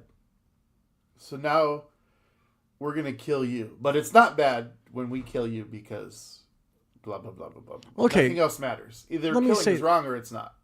It's wrong, okay? And if you have a male or a female go out and they're a serial killer and they kill however many people horrifically, why would you not want them to suffer in death? No, that's a great point. I 100%. That only makes sense. Like, I want rapists to die. I want children, people that mess with children to die. Exactly. But here's how I justify my stance on it. Okay? Would I be the one willing to pull the trigger? Or I would. I can't do it. I couldn't do it. I could not take somebody else's life. And I will say, I will not respect your opinion on it unless you are the one that's willing to say, yes, I could absolutely do that. And I would do that. That's the only way I will respect somebody who's pro death penalty, is if they could actually do it. I could not. So I guess I respect you for being the murderous person. I'm not a murderous person, but if my job was to pull the trigger or pull the latch that pulled the floor out from underneath someone's feet or hit the button to start the gas chamber, if that person deserved it and they were, put there by a group of their peers, then yeah, I would have no problems with that. I'll join you in this. I'll say that I wouldn't necessarily be disappointed that person is not alive anymore, but I would be disappointed in the system that took their life. So because I want to address one of the comments here. It says, look up Richard Speck. I know, if I'm not mistaken, he killed a bunch of women, raped or, sexually assaulted a bunch of women. I don't know if he was put to death, though. Well, why would you address a comment you know nothing about? Well, no, I've never even heard the name before. So well, he was on the show Mindhunter. Richard Speck, he was an American mass murderer. He killed 8 student nurses in South Deering, Chicago residents by stabbing, strangling, slashing their throats, or a combination of 3 on the night of July 13 and July 14 of 66. Speck also raped 1 victim before killing her.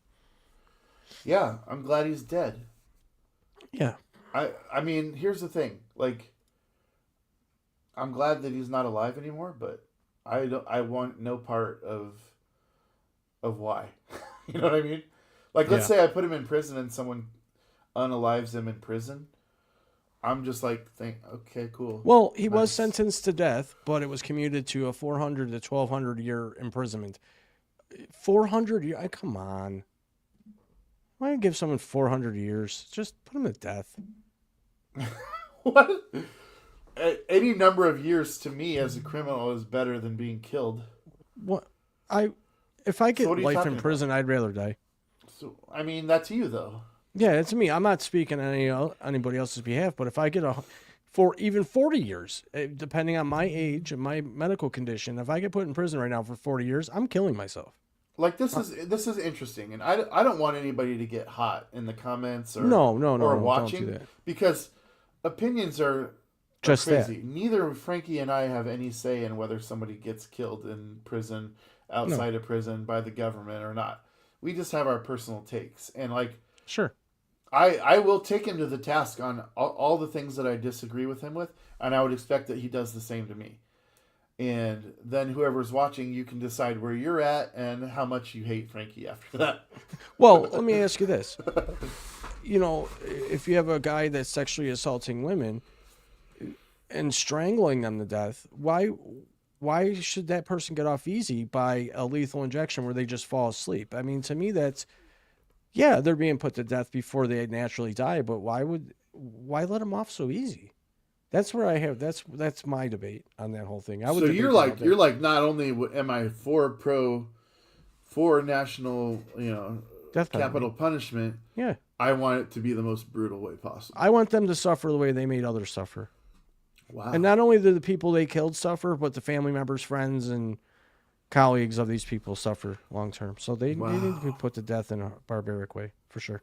Wow. I can't believe we are this far apart on this. It's okay.